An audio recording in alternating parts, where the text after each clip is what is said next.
have podcasted poorly. That's good. Right? I do want to highlight two interesting taglines for this movie.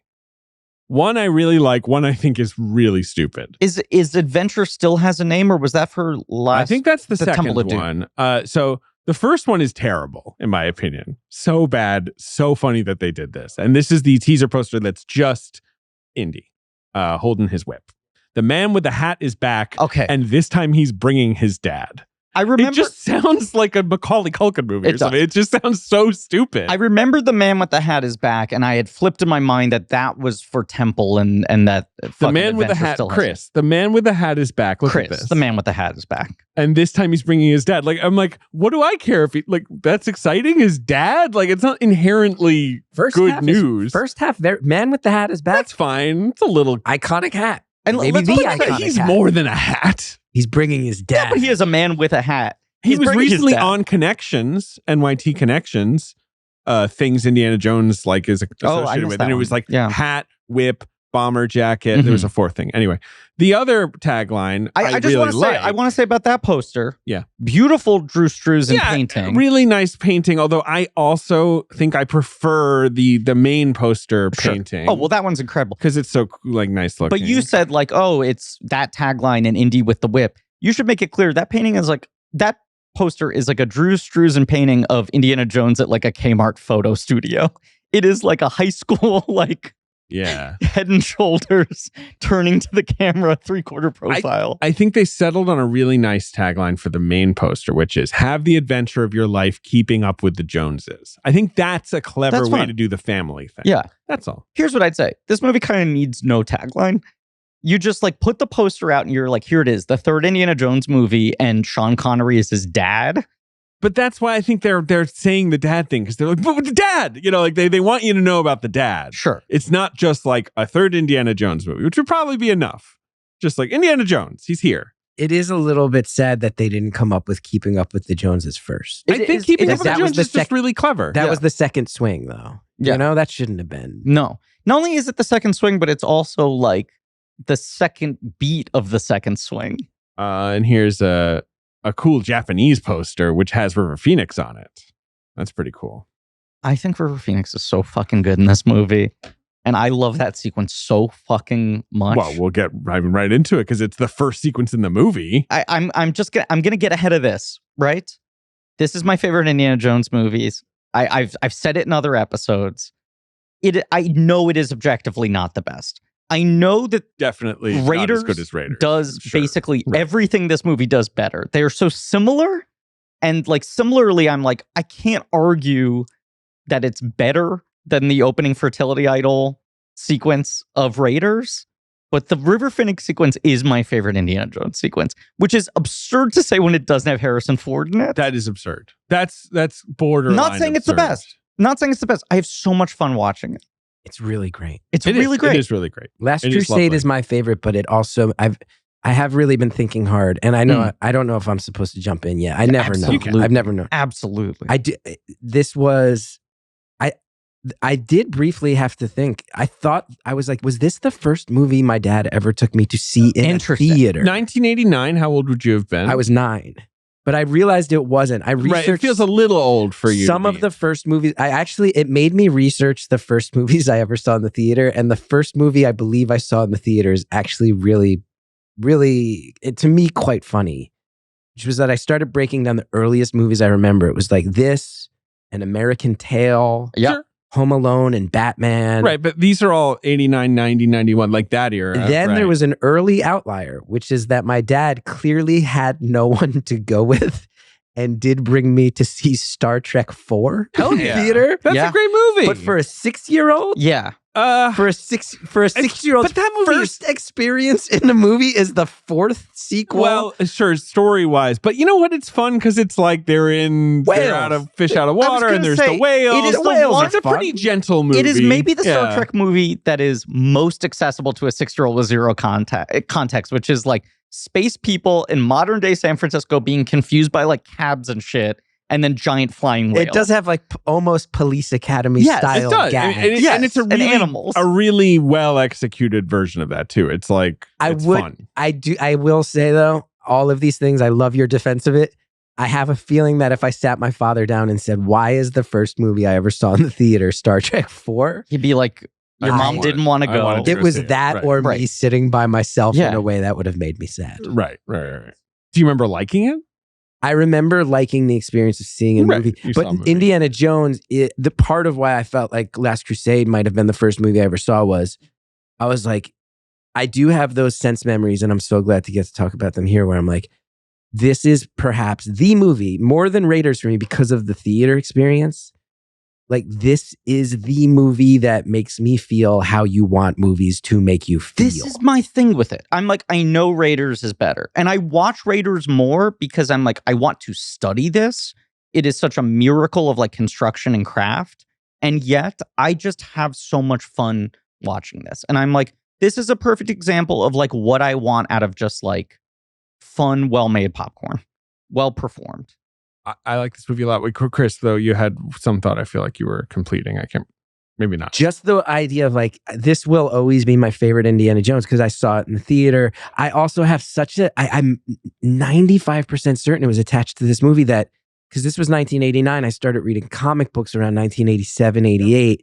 And I have a very distinct memory that someone might correct me. Lord knows your fans will be the first ones to tell me if I'm right or wrong. No idea what you're talking about. Our Sweetie Pie fans. I love your fans. I love them. And it's also famously. I also want to say it's nice too, because a lot of other times I've been on, there's been natural segues into Star Wars stuff. And I know your fans sometimes think I talk about Star Wars too much, but I don't really see too many connections between this movie and Star Wars. The George Lucas produced film, the Indiana Jones. No, like, so this one I feel like we couldn't be further apart. This like, is just, it's a streamlined episode. As The Offspring told us. So they have the same star. Keep them separated. Colonel Veer's stunning performance as Walter Donovan in this. I love that guy. But I do remember seeing a trailer for the Matt Salinger Captain America that I think was before this movie. That lines up. I've heard a lot of people talk about that. That's a 1990 film, so that would have been appropriate. The Captain America shield came up and a few nerds in the theater flipped out. But this was an era in my life where I'd been reading comics for 2 years in isolation. And all of a sudden, you were like, oh, there are others like me. I'm in a room with people who like being. Yeah. Although I feel like that was like a nadir for comic book Captain America. Like late 80s, he was very uncool. X-Men had become so cool. Yeah. Like the Avengers were kind of not that cool. Is that like Nomad era or is Nomad about to happen? It's probably around there. Nomad might be earlier. We are in the very fascinating 10-year plus run by Mark Grunwald, which which has the best Captain America's ever been, and also some of the most inexplicably atrociously bad writing you've ever seen in a comic book. I should do a deeper. I've never really read Cap in like a sort of thoughtful way. Well, because you're not a patriot. Right. I just am not a patriot. It's because I'm a U.S. agent guy, actually. I just love that guy. When you dive into the Mark Grunwald run of Captain America, you know who to text if you need to have a really lengthy conversation about it. It's funny. Like he's not someone like his rogues gallery. I'm not that familiar. Yeah, I don't know. I loved, obviously, when Captain America got cool again, when Ed Brubaker did him, right? When suddenly it was like, whoa, Captain America's like dark spy stuff, and this is so cool. I loved all that. I feel like I've heard a lot of folks of your generation talk about that experience of the Captain America trailer being pretty widely attached to Last Crusade in the same summer that Burton's Batman has just come out. And feeling like, oh shit, it's all happening. Like if you've just seen Batman work and you see the Captain America teaser that's the shield, you have to think like, holy shit, they're all going to happen now. Every year, they're going to make all of them. They're all going to work with the public. And then it's like Captain America comes out, is like muddled with, is a nothing movie, disappears. Batman basically becomes the only superhero that works until the 2000s. We're also people, I think younger people sometimes forget, we are also now, I don't want to dwell on it, but we're also now far enough away from Return of the Jedi that liking Star Wars is getting decidedly lame. Star Wars has become like cheesy kid shit. Before the re-releases of the original trilogy. For sure. Actually, before the toys got cool. Right. Again. It's in its weird kind of swampy. I love what you're fucking setting up here. Right? Like I was going to correct you on the toys thing and the fact that you fucking got to it. The toys got cool. The re-releases happened. Star Wars got cool again. But we are in a stretch where wearing an I liked the X-Men by this point. I would never wear an X-Men t-shirt to school. When I say the X-Men were cool, I mean they were cool in the sense of like they had become Marvel's biggest star. But obviously comic books, they were the coolest thing within comic books. And again, to tie into the culture too, let's not also forget, Griffin, Teenage Mutant Ninja Turtles is in the process of about to explode. Like nerd shit is about to hit, and this movie, but it's got its own little quadrant, right? Like it's not like now where it's the main thing in culture. But yes, this movie made you feel good about being an unabashed fan. Yeah, for the first time in my that cycle has always spun, but in my life cycle, being in that theater, hearing those people flip out, being there with my dad, I'm like, man. It's just the movie that probably more than any other imprinted in me the feeling of like, I want to sit here. I want to eat popcorn. I want it to be dark. I want everybody to be quiet. I also feel generations of people molded by Spielberg giving you that beautiful feeling. 89 is a year that for better or worse starts to feel like the year that sets Hollywood on the course to where it is today. Like you look at the 89 blockbusters and you're like, this is a good slate, but also Batman. The studios kind of become obsessed with chasing this lineup. They start chasing Dick Tracy almost immediately. Right. Start of but it's like Disney Renaissance. Because I believe Last Crusade, Batman, and Ghostbusters 2 all break opening weekend records. It's like the record gets broken like 3 times in one summer. Mm-hmm. You've brought this up many, many times. Next thing you know, everyone's having panic attacks in San Diego. Wait, I don't get it. Comic-Con culture. Oh, sure. No, sure, it's just right. everything. This might be the snowball down the hill that leads to Comic-Con culture. I think it all kind of... You are not wrong. Next thing you know, Beverly Hills you're on Cop, the sub one with someone just head to toe. I now have it. I can now read, because you always say this and then I'm always like, I can't tell how to look this up. But here are the opening weekend records. It was held by Beverly Hills Cop 2 with $26 million opening weekend in 1987. Last Crusade beats that with a 29. Ghostbusters 2 then beats that with like 29.4, like slightly higher. And then Batman does. And then Batman crushes that at the end of the year in 1989 with $40 million, which is then beaten by Batman Returns. Yeah. So it holds for like 3 years. Yep. And then Jurassic Park, Batman Forever beats Jurassic Park. People forget. 52 mil. And then Lost World beats Batman Forever. What do you think beat Lost World? People kind of forget about this because Spider-Man becomes the first movie to open over $100 million. Is it Sorcerer's Stone? Harry Potter. Yeah, 90. Right. Because I remember people being like, is Harry Potter going to be the first movie with $100 million weekend? It's a little below. Made like 90. And people were like, you know what? I guess it's just mathematically impossible. There was no way to have that many showtimes, that many tickets. Right. Yeah, and then the following year, not even like 6 months later, Spider-Man does 114. And people were like, holy shit. Impossible. And then you get to like a decade plus later, Avengers Endgame does like 114 opening day. Endgame did. Yeah, sure. It did 357. I wonder if that'll ever be beaten. I guess it will one day. But this movie did break the record, like you say, Griffin, and it is a year of sequels and comic books and also like The Little Mermaid. So like that, that element rising again, the cartoon, movies. Yeah, it's a year of like, right. This is what we want the industry to be. But you also have Look Who's Talking, Dead Poets Society. You have there's non-franchisey things. Like you have a big comedy, you have a big adult. One of those becomes family a franchise. Drama. Yeah. Dead Poets Society. Two dead, two poets. Yeah. Dead Poets Society, Tokyo Drift. We can keep. Anyway. Look, this is Blank Check with Griffin and David. I'm Griffin. I'm David. It's a podcast about filmographies, directors who have massive success early on in their careers and are given a series of blank checks to make whatever crazy passion projects they want. And sometimes those checks clear and sometimes they bounce, baby. This is a mini-series on the films of Steven Spielberg, first half of his career. And we're talking today about Indiana Jones and the Last Crusade. His third of 4 Indiana Jones movies. That he directed. Yep. His third of his 4. For many years, the fairly satisfying conclusion to the Indiana Jones series, and now the middle entry in the Indiana Jones series. Yeah. Technically. It is weird to be like, this is now the exact midpoint. And it's another thing where like you talk about that Star Wars dead zone. And I know that was a little before David and I's time, but I've dug into it a lot because I do think it's a fascinating thing that's basically been culturally forgotten. which is that like Star Wars just kind of goes away for 10 years. Yeah. And is like a thing. It was dead on the vine. Right. It's like hardcore nerds are keeping it alive at a very low burn in a way that like books and the everyone loves those Timothy Zahn books now, right, the Grand Admiral Thrawn and shit, and it's coming back in the Filoniverse. But it was a little. If you were reading those Timothy Zahn books, yes. You were a dork. You were a loser. Because I would equate it to the period between original Star Trek getting canceled in the movies, right? Where you're like, there's a small, fervent group of people who are digging into the shit. But that period is shorter, and that period is like, it's like those people were cultivating a cult show. They were like, we need to keep this cult show that didn't get that many viewers alive. Star Wars, it's like, these were the biggest movies in the world. They're just done. But the fans are like, well, we want more. So we'll just sort of, we'll read some books and but like, it was like, Star Wars fandom was wide and thin, and Star Trek fandom was like more concentrated and small. But the other part of it is that like, Lucas very early on was like, I'm going to do 9. Right. And then after Return of the Jedi, people were like, that's not fucking happening. And he so quickly does the 2 Ewok movies and is like, and I'm doing 2 cartoon shows. And droids and Ewoks in the Ewok movies all kind of don't really hit in the way I think he hoped. Like, and we try, as someone who was alive then, like the Ewok movies. You tried. We watched them. Yeah. We were ready. Yeah. We were confused. Right.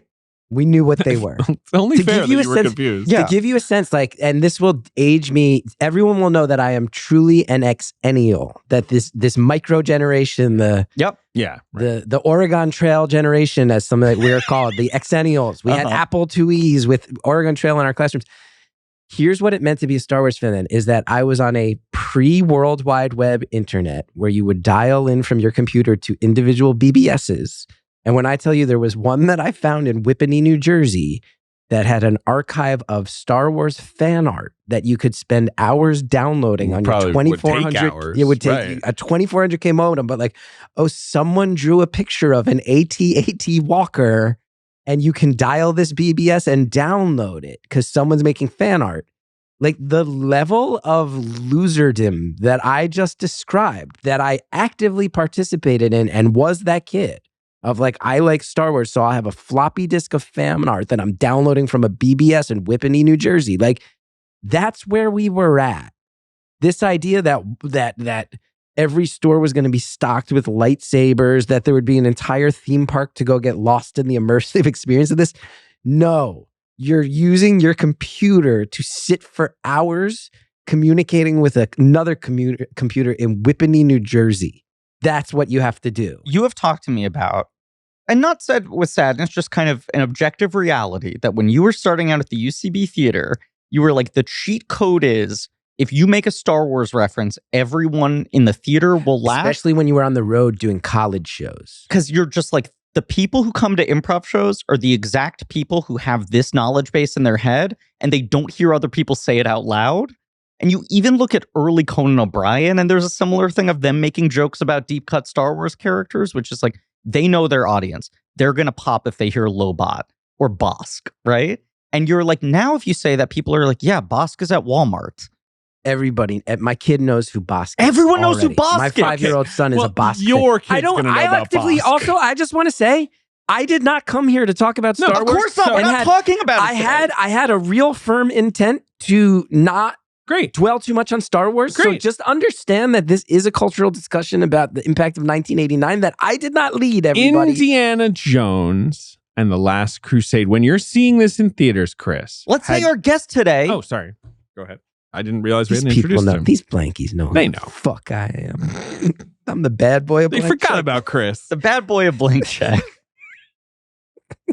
This is Def Blank Check Jam. Hamburger. I ain't scared of you motherfuckers. I just did a show with Hamburger. Really? Like a month ago, I did a show with the real Alonzo Hamburger Jones. Holy shit. In New Jersey. I got a text from a club booker that was like, hey, if you're free tonight, we're just doing a show, a bunch of people dropping in. Hamburger's going to be here. I was like, in the car before I could even hit reply. Wait, this is incredible. How did he do? Because the whole thing, of course, yeah, on a fucking cowboy hat, and he said the word hamburger 45 times in a 10-minute set. Yeah, right. It's like Hanson. I'm like, they better play Mbop, and they play Mbop. I'm like, I got what I wanted. Right. Like, but I also, the whole thing is he says hamburger instead of swear words. Instead of like swear words, but it's right. almost become like an OCD compulsion. Like he'll hit a punchline, and then in between the setup of his next joke, he'll be like, and here's the punchline in the rhythm, hamburger, and here's the setup for the next one. It started out like curse words, and now it's become like the Smurf saying Smurf. It's wild though. But he also was, I'm not making fun of him. Hamburger was fucking great. He's been doing it forever. But it was also fun because it was a bunch of very young New Jersey comics in the green room and Hamburger, who predates me by many, many years. But then I walked in and was like, everyone's just sitting quietly, not talking to Hamburger. I'm going to sit down and ask Hamburger some questions. And then the whole room gathered up and showed their respect and listened to the stories of Alonzo Hamburger Jones. That fucking rules. Hamburger. Chris Gethard. Yes. You did our live show last year for the 9th anniversary. I think that was the last my presence has been felt on Blank Check. This is true. And you made a bit about you guys are afraid to have me back on, which you always think you'll make the joke publicly and then you'll text me and you'll be like, I get it if you guys don't want the heat. I don't take it personally. This is his 5th episode. Yes. Yeah. Now, it is kind of crazy that it's been 5 spread out over 10 years, but I also think you're a high-impact guest. We want the right pairing. You text me 4 times a year, and you were haranguing us about this right before the record. When are you guys doing Kurosawa? When are you doing Akiru? That's the episode I want. You walked in here today, and you went, you guys call yourself a movie podcast. Isn't this supposed to be a movie podcast? No, where's because Kurosawa? I'll pull back the curtain. Edit it out if you have to. I said, when are you guys doing Kurosawa? David Sims's response was, that's just so many movies. And I went, is this not a movie podcast? Which is a funny rejoinder. Yes. Is that not the goal? It would take half a year. It would take half a year for us to do Kurosawa. You don't have to do all. That's the whole in fucking this format, thing that we do. The only workaround is we split it in half, which is what we did with Spielberg. We did half of Spielberg 7 years ago. And now we're only finally getting around to the first half. I do get that, like, you're not scrambling to watch a 6-hour-long reinterpretation of Hamlet. It's King Lear. In his King Lear in his color fade. I get it. Rips. That movie's good. But do the people not want to hear you guys talk about fucking Yojimbo? Am I crazy here that they don't want to hear your I think it's an aspiration. Yeah. I think there's a certain level of person. But I just want to say, I oftentimes have texted you guys like, hey, if you can't have me back, I get it. And I just need to be clear. I'm not ever setting out to make your fans furious. Of course not. I don't want to. You're the nice guy of podcasting. I'm not trying to get people mad, but if they get mad to a degree where I find it funny and unreasonable, I will at that point be the heel. You did a bit at our live show where you played into that and played the heel. And my manager, who I don't think has ever listened to an episode of the podcast, texted me and said, that angry nerd was hilarious. Where did you find him? Look at that. Where did you find him, Griffin? But this is when I was someone shepherding you in your early career. And this is how bad things have gotten for Chris Gethard. Where did you, Griffin, discover Gethard? This is what's wild to me is the amount of time she's had to hear me talk about you. They don't even know these people. It's if I remain on the fringe, when I was like, that's Chris Gethard, and she was like, oh. People don't. It's not like she doesn't know who Chris Gethard is, but it was like disconnected for her. No, I get it. I think also you came in, started speaking from the crowd, started riling people up. We maybe never properly introduced you because everyone was like, we know who the fuck this is. Also, the way you asked me to do that show was, we're doing this thing at Town Hall. Can you come do the Gethard thing? Right, come like essentially. Play full heel. Go full heel. Like fucking New World Order. Can I just say one quick thing? And I'm not apologizing. We talked a lot about Spider-Man 2 on the Spider-Man 2 episode. I think we talked about... I don't... Did my bit miss? Maybe. There are people where I've read their opinions that they were looking forward to that episode and felt let down by it. And I feel very sad about that because it's one of my favorite movies. That episode's good. I mean, if there was a problem, right. When I read some people on the Blank Check subreddit going, this guy, his show got canceled and he's been cut from every movie and I'm happy. I go, maybe there's something to be said for the culture of Reddit and fandom and where they cross over that some of you could do some soul searching. I'm not setting out to piss everybody I agree off. With you. And this is why I'm bringing all of this up. This is why I'm bringing all this up.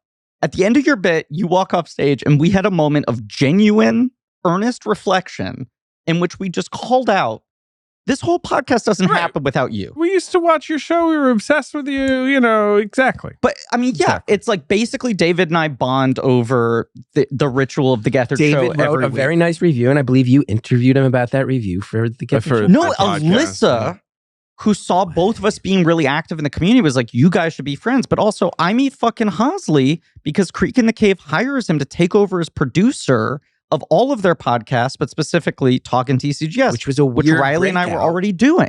He comes in midstream. There was a stretch where that podcast was, I think, getting as many listens as the show was getting views. And correct. It maybe even started to at times threaten it. We were like, we can't have the podcast analyzing the show. There was more popular than the TV show. That's a bad sign of this show's future. What was the platform the episodes used to be on? Do you remember there was the website where they would go, like the archived episodes before you were uploading them to YouTube? I'm trying to remember the name of that place. Blink TV? I think so. Blip TV? Blip TV. Blip TV. Blip.tv. What I remember is reporting to you. Imagine if the Gethard show existed when Twitch and Discord were insane. I mean, it's we're out here slugging it out on Blip TV. I remember telling you how the first episode of the podcast talking about the show had done.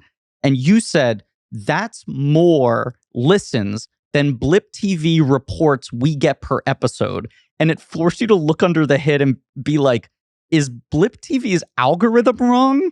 Like, do they not know how to actually measure turns out I was wrong. If we see everything that's happened with Blip TV since then, my paranoia was incorrect. I should have trusted in Blip TV. But this is... You always love a Wikipedia entry that starts with was.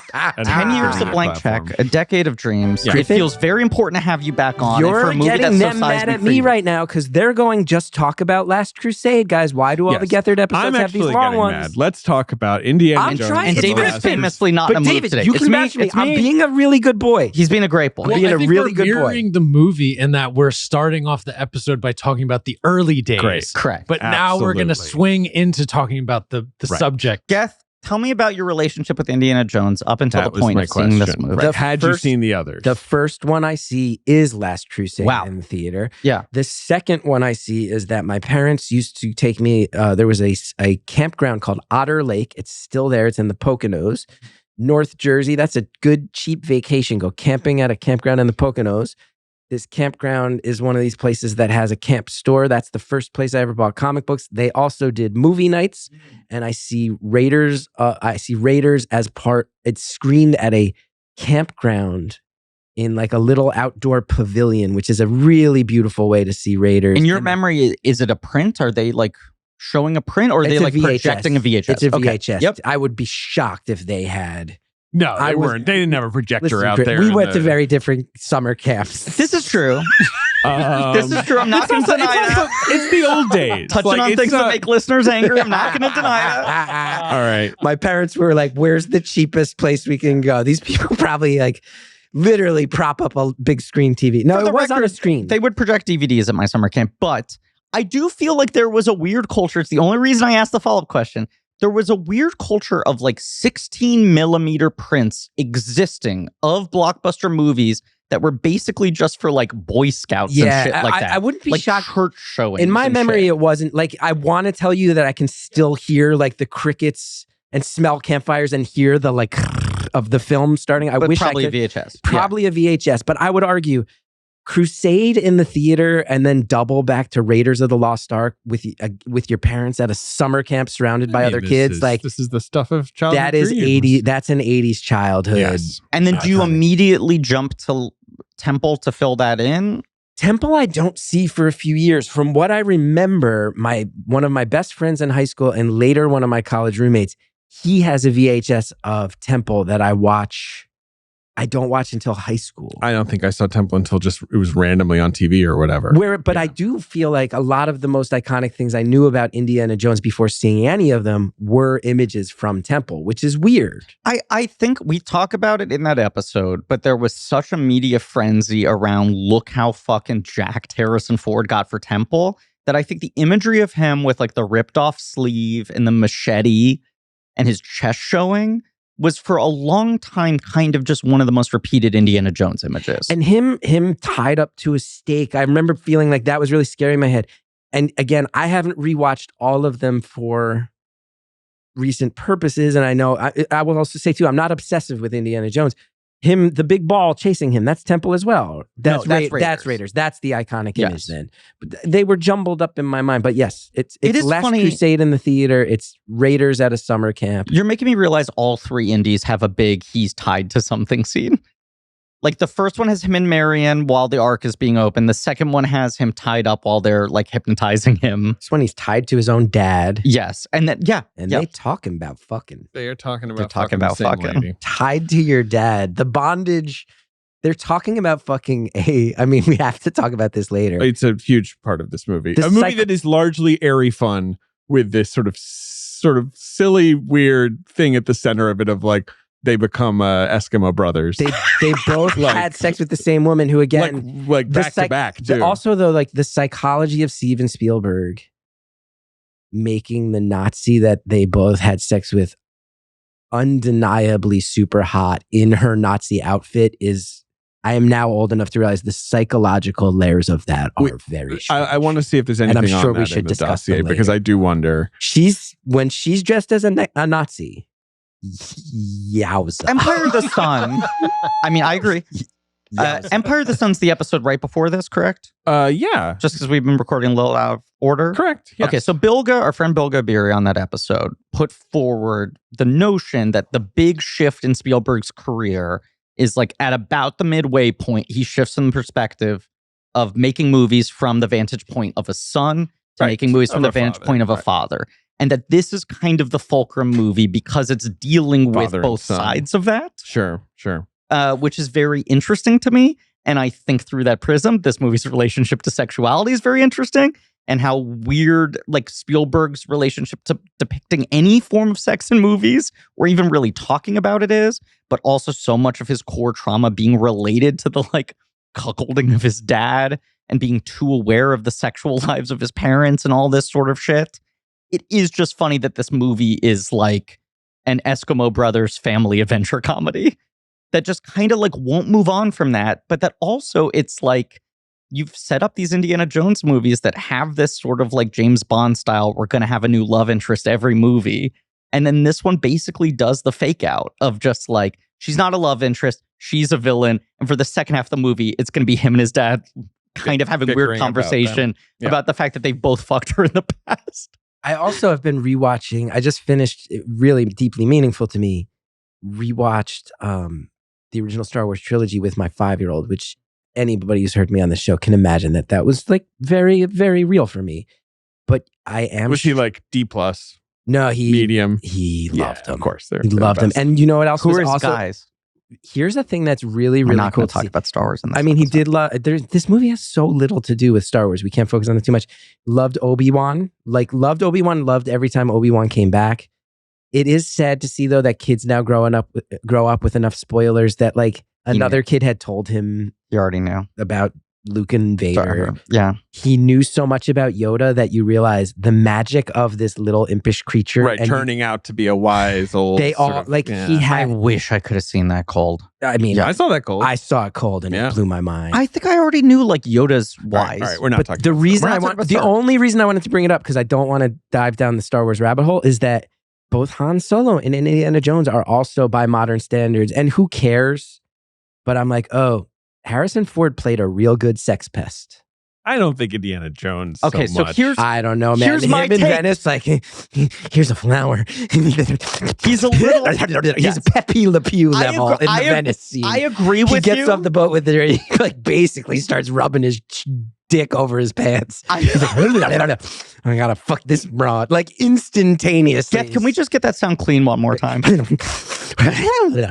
I agree with you, and it speaks to how good Spielberg's story math brain is at this point, where he's like, if we later find out she's a Nazi, the audience won't hold it against him. He's so smoking hot. But I also think to the point where he's still trying to save her as she tries to steal the Holy Grail one last time. He's like, no, come on. You gotta get back up here. Like, you're like, oh man, she's... That scene is interesting. We'll talk about that. There's dynamics to that I scene. find Willie Scott so annoying. She's one of my least favorite characters in the history of movies. And part of what I find annoying about her is, as we've covered in that episode, it feels like a character who's trying to stop Indiana Jones from being an Indiana Jones movie.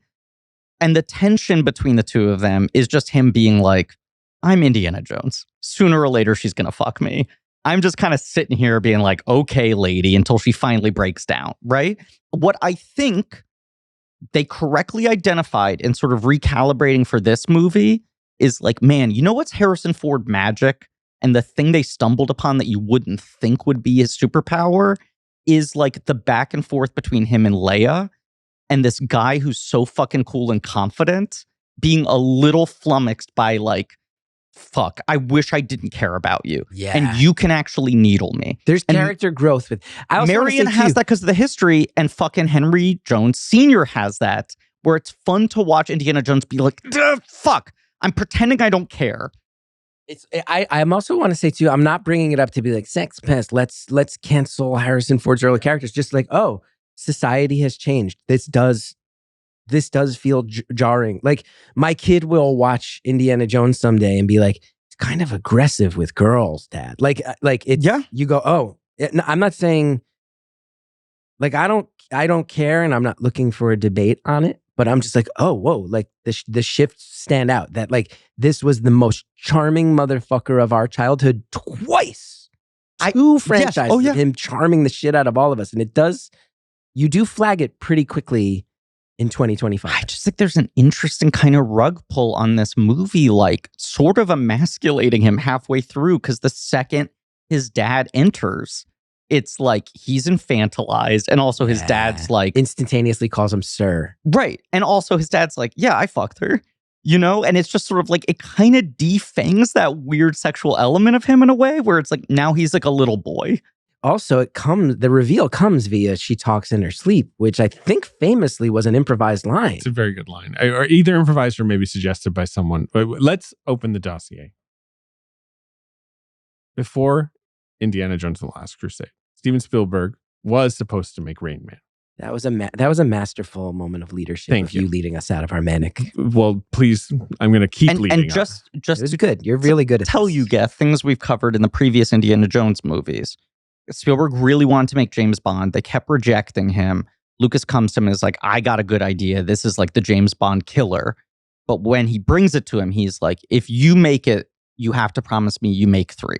There's sort of this handshake deal of like, I want this to be a franchise, and I don't want you to run off and have shittier Jaws sequels in your wake. I need 3 out of you.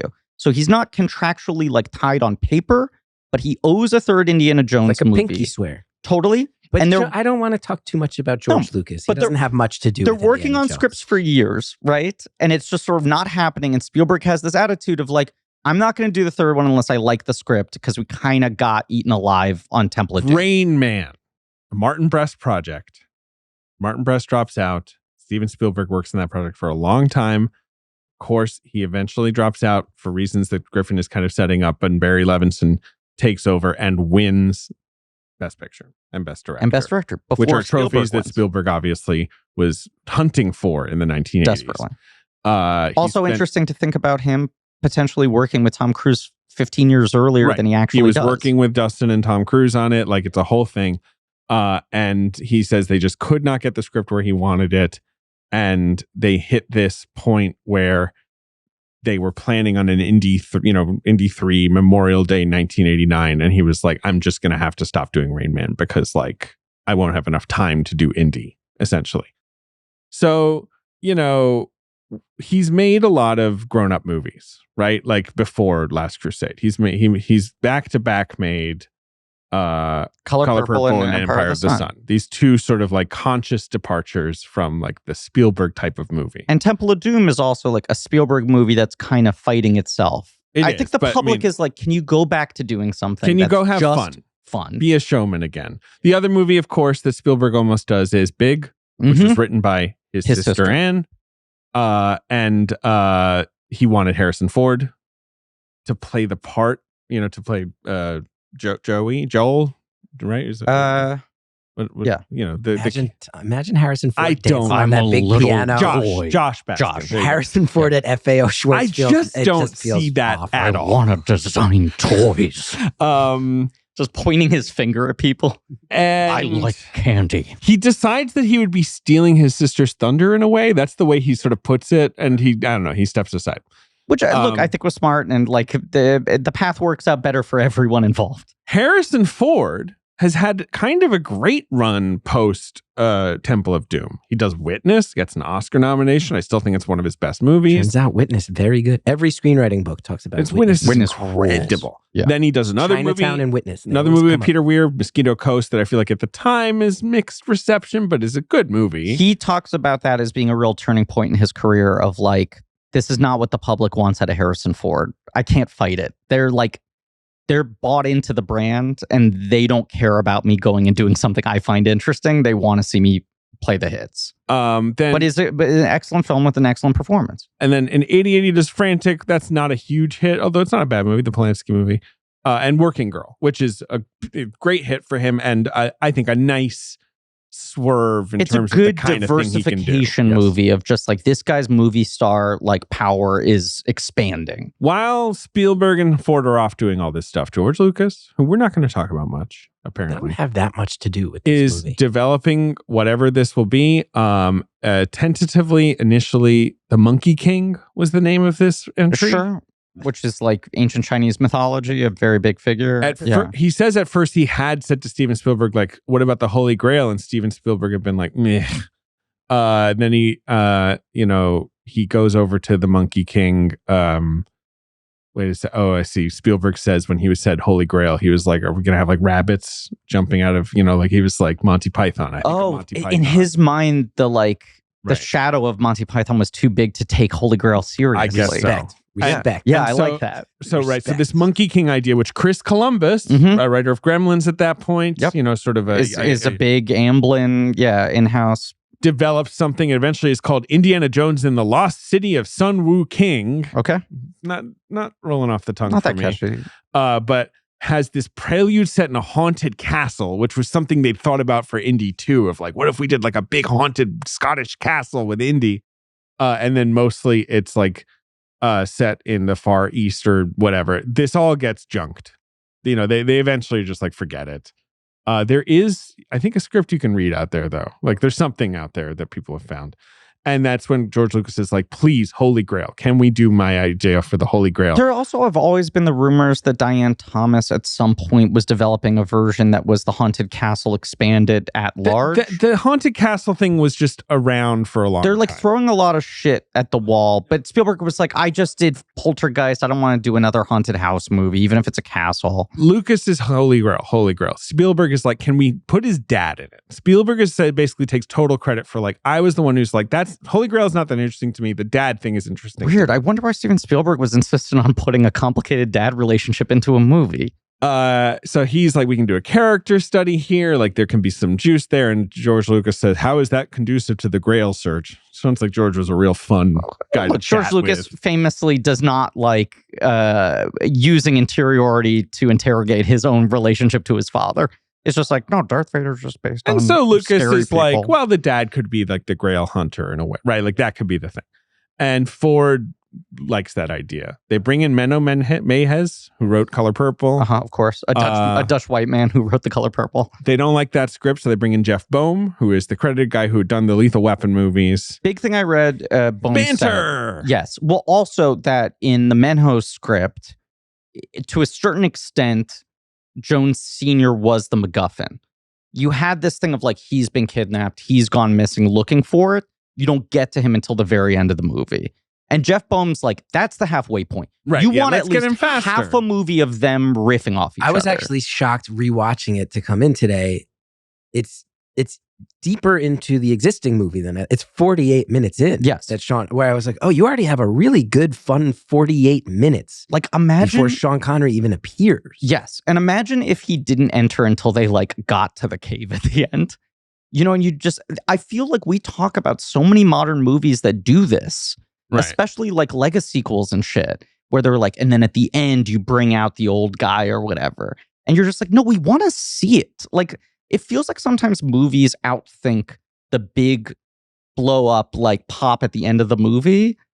And like, they think that's the maximum impact and stringing the audience along in anticipation until that point. You're like, no, we want to see the characters we like doing stuff. And if you have a good hook, let it play out rather than let it be a twist. So, I think they settled well right, on what you're talking about. They initially, Lucas is imagining kind of an Olivier type, like an eccentric British guy. I guess. More prim and proper, perhaps. But Spielberg is immediately like, no, James Bond. Yes. Like, we need Sean Connery. Which is just like a $1 billion idea. Now, Sean Connery is only 12 years older than Harrison Ford, but I think they sell that just great. Ford looks weirdly young, like, I guess, for his age. And Connery looked old. The fact that he let himself go bald and wasn't dyeing his hair and all that shit. You know, he's got the gray. I feel Lucas is a flat no. He's like, no, he's James Bond. It's overwhelming. It's too much. And Spielberg is correctly like, no. Unlike James Bond at this point. And like Untouchables has recontextualized him in a really good way. And I also think the 12-year age difference, I feel, was like a movie fun fact that I heard a lot as a child of like, you want to hear something crazy in like books I read about movies or like in theater pre-movie trivia. And much like the box office record getting like beaten multiple times, I feel like there are now so many movies where you're like, the mom is 5 years older, where the 12 years between Connery and Ford doesn't feel that insane anymore. I'm also like, I kind of buy that Connery could have gotten someone pregnant when he was 12. Not to be gross about it. I don't think the movie is asking us to accept that. Thumbs down to that. But that's your backstory. I love that that's your backstory. Going off of that, though. Sean, listen, like one of these kids whose teachers. I'm going to say something. Got him when he was in fifth grade. Guy is having a really close relation with his history teacher. Hamburger. Perhaps some extracurricular studies. I'm picturing a 12-year-old full beard. Full through puberty Listen, the thing I have to say is relevant. Yes, David. That's staying in, by the way. Major Cut can stand down. They bring Connery the script. He has some notes. He's Sean Connery. He comes over to George, according to Spielberg, and says, look, anything Indy does in the context of the story, I have done better. When he talks about sleeping with Elsa, write in that I slept with her too. That's Connery putting that in. Now, in that context, it sounds like Connery's idea shit that is nonsense, but back to back. I do think it was a gift for the movie. I do think they figured out the right way to execute that. Connery is so charming and funny in this movie. Is it fair to say he is to the Indiana Jones franchise what Samuel Jackson is to the Die Hard franchise? This injection of joy and fun in the third one. I know what you're saying, right? The third movie getting like a kind of lift. Second one is wobbly, and this killer performance brings it back in the We covered those last year, and it was right, and it was a similar thing where we're just like, Die Hard 2 doesn't have a handle on what this is anymore, and is just trying to repeat the same thing and find ways to flip it. You're right, where they're just like, we need to like balance this with something else. We need someone. I agree with you. I think that's a really good take. Thank you so much. And also solves their problem of like, how do you top Marion? Connery's take is, which is like, don't make it a new love interest. He thinks Indy is kind of a about the tension dork between Griffin's interjections and David's. No, I'm just trying to get. I got you. I'm on your team. I'm a good boy. I'm truly just trying to read this great statement from Sean Connery, who's definitely not problematic in any way. Okay. I didn't want the father to be so much of a wimp. Aside from the fact that Indiana Jones is not as well dressed as James Bond. I mean, they're not really in the same dress area. Yes. But okay. The main difference between them is sexual. Indiana deals with women shyly. In the first film, he's flustered when the student writes, I love you on her eyelids. James Bond would have had all those young co-eds for breakfast. He used to just, say shit. Yeah. I do feel like they kind of trick Connery into playing more of a wimp than he realizes. By doing this bit of he's kind of like the whole movie being like, all these theatrics, it's unbecoming to do this fucking adventure hero shit.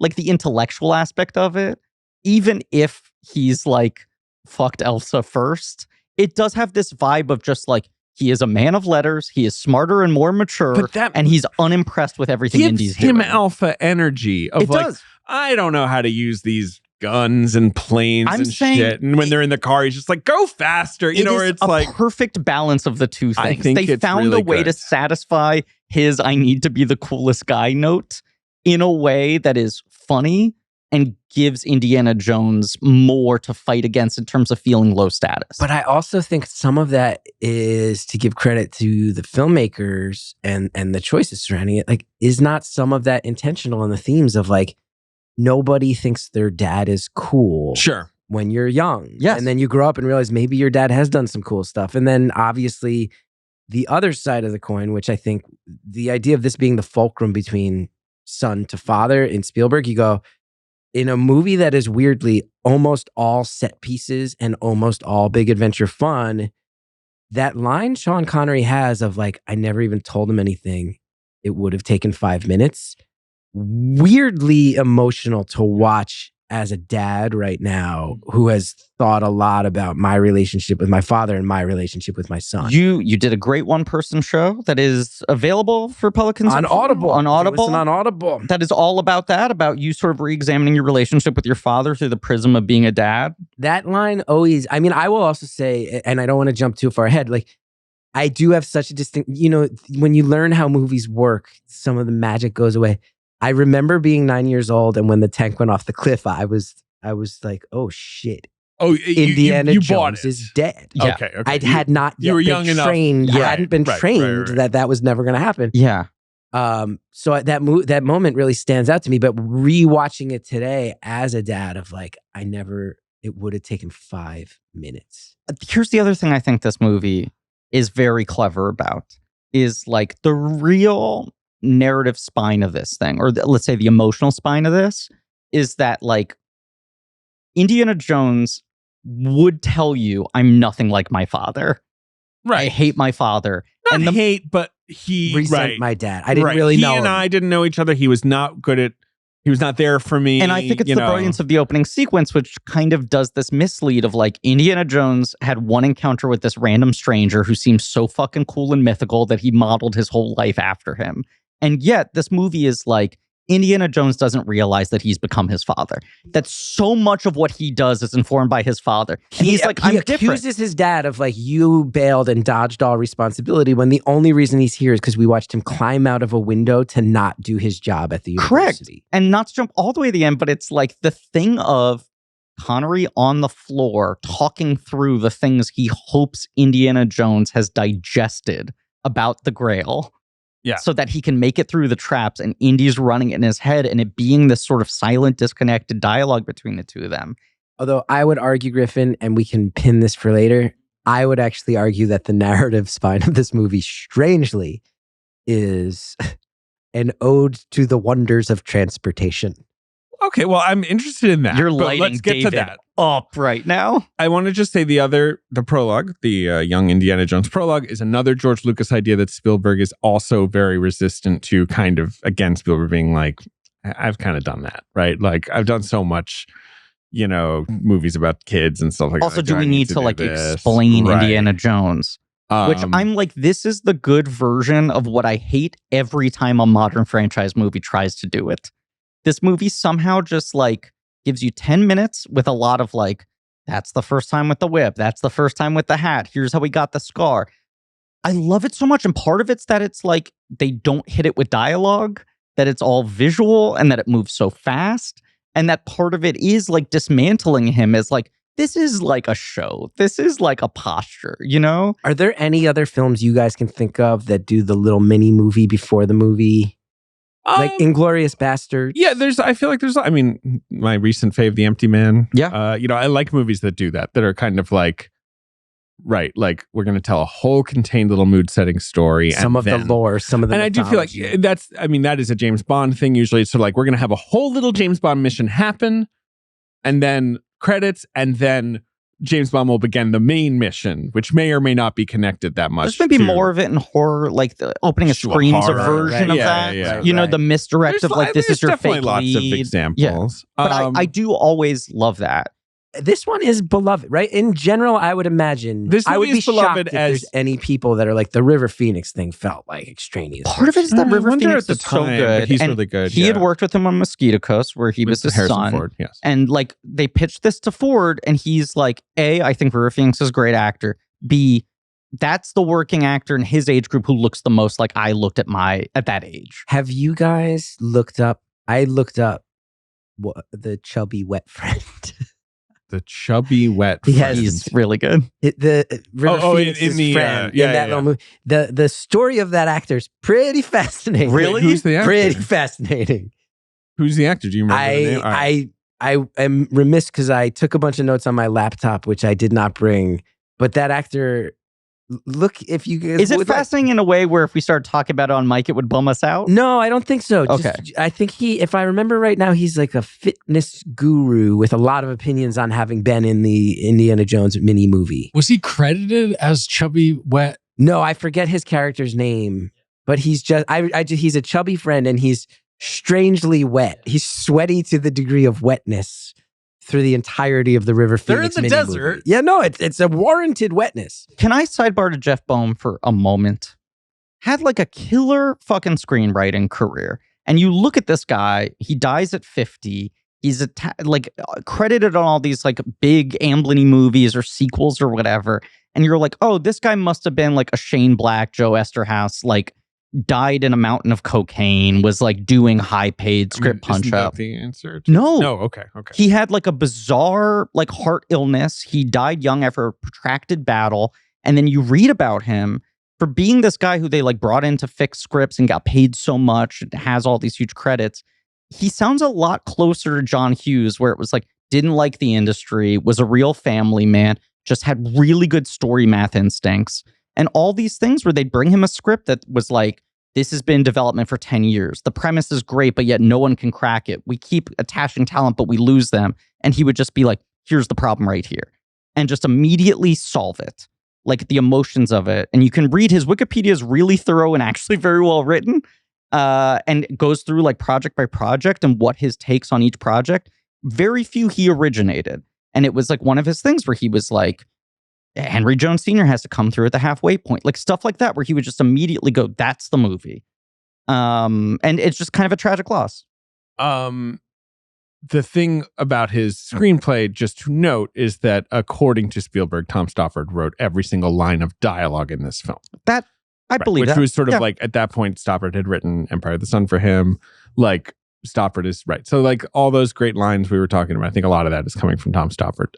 Anyway, Spielberg, I think, recognizes after Temple of Doom, oh, Denholm Elliott should be in this movie. John Rhys Davis should be in this movie. Like, I don't know why I didn't have his friends from the Raiders of the Lost Ark that everyone liked not be in the second movie. You talking about being surprised at how late Connery comes in. I was surprised where I was like, in my memory, the whole second half of the movie is like the four of them as a wrecking crew. Yeah, to me, it was much closer to the River Phoenix prologue. And then we're pretty quickly into this father story. It's like, oh no, that's all after Venice and the church and all this stuff. And because it ends with like, oh, the four of them riding off into the sunset iconically, I'm like, all four of them are together for the whole second half, right? And it's like, no, Denham and like John Rhys Davies are kind of off at their own thing. They only really all converge at the very end. But it is so nice to have both of them in there. And Spielberg's just so clearly aware of like, these guys fucking rule. The audience loves these characters. Let's give them more fun. And which I think is a wise decision. Alison Doody, who plays Elsa. Which, let's say, is funny to say, funny to hear. An Irish actress. Not to be disrespectful. Her name is Alison Doody. Her name is Alison Doody. There's no, getting around. I can't, as someone whose last name spells Gethard, I cannot participate in a last name. It is. She made her debut as a sort of like small character in A View to a Kill, the Bond movie. Yes. Which when we did that Patreon series, I was like, who the fuck is that? Started doing like wolf whistles, and then I was like, oh, it's Alison Doody.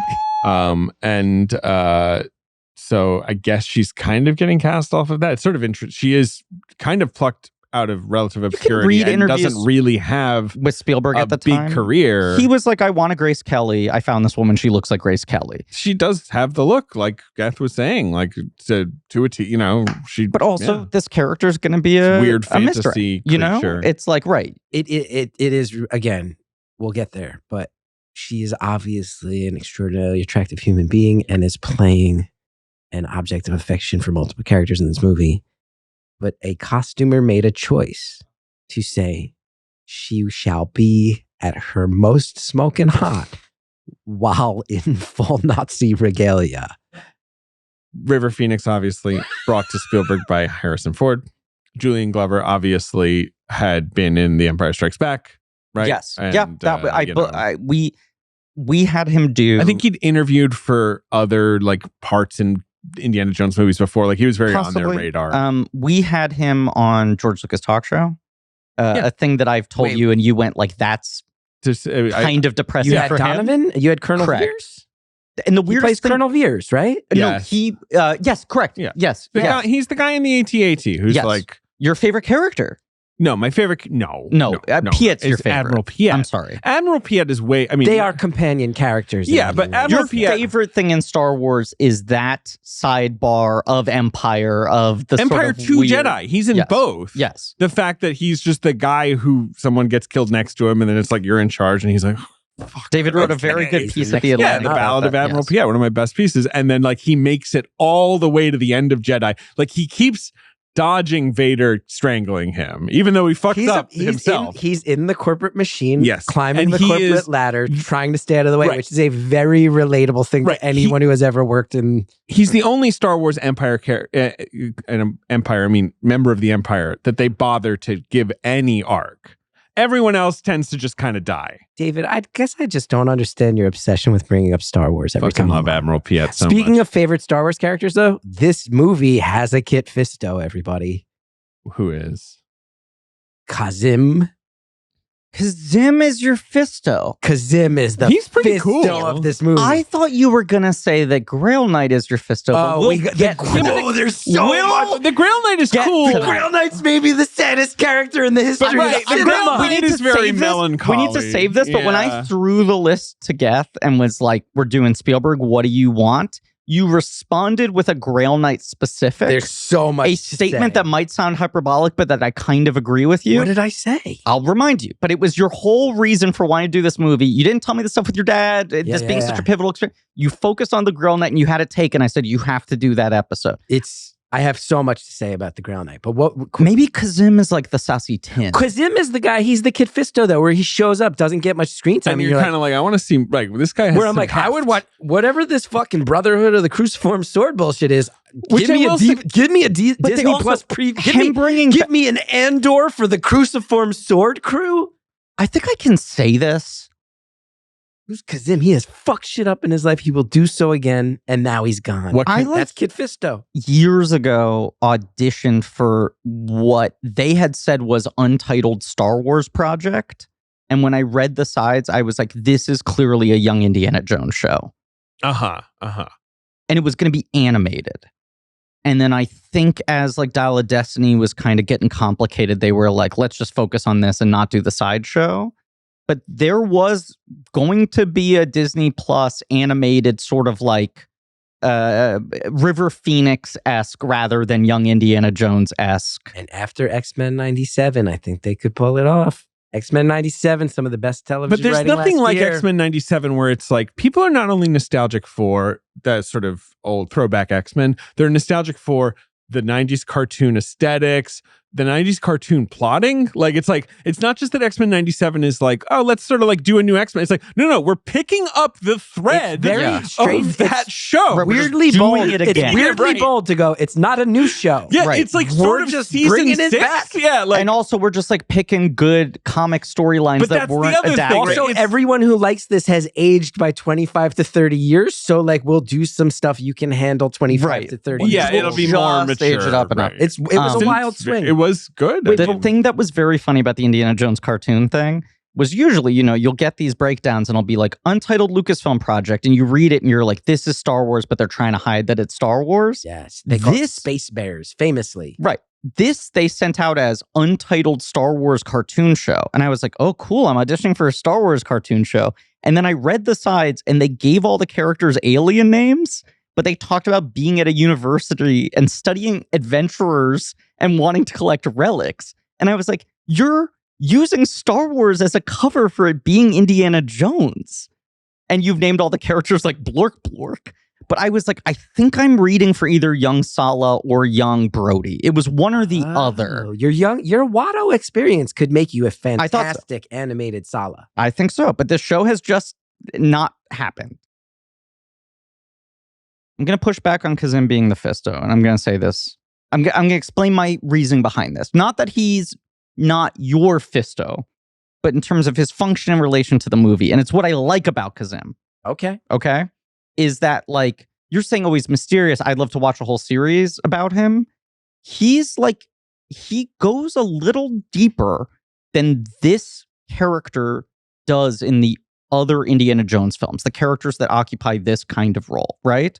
We joked about in the other episodes that, like, outside of your main, like, intellectual rival in the Indiana Jones movies, most of the iconic Indiana Jones villains don't have names. It's like German Mechanic and Monkey Man and like Thuggy Guard, right? Guy who swings things around until he gets Cairo shot. Swordsman. I mean, truly, like, the merch doesn't even name them, which Lucas loves doing. They all are just the description of who they are, and you get nothing more, right? And even if you're spending a whole sequence with the fucking guy, and there's a sense of character, you're like, this guy is defined by what he wears, or what his job is, or what he holds, and that is his whole fucking prism.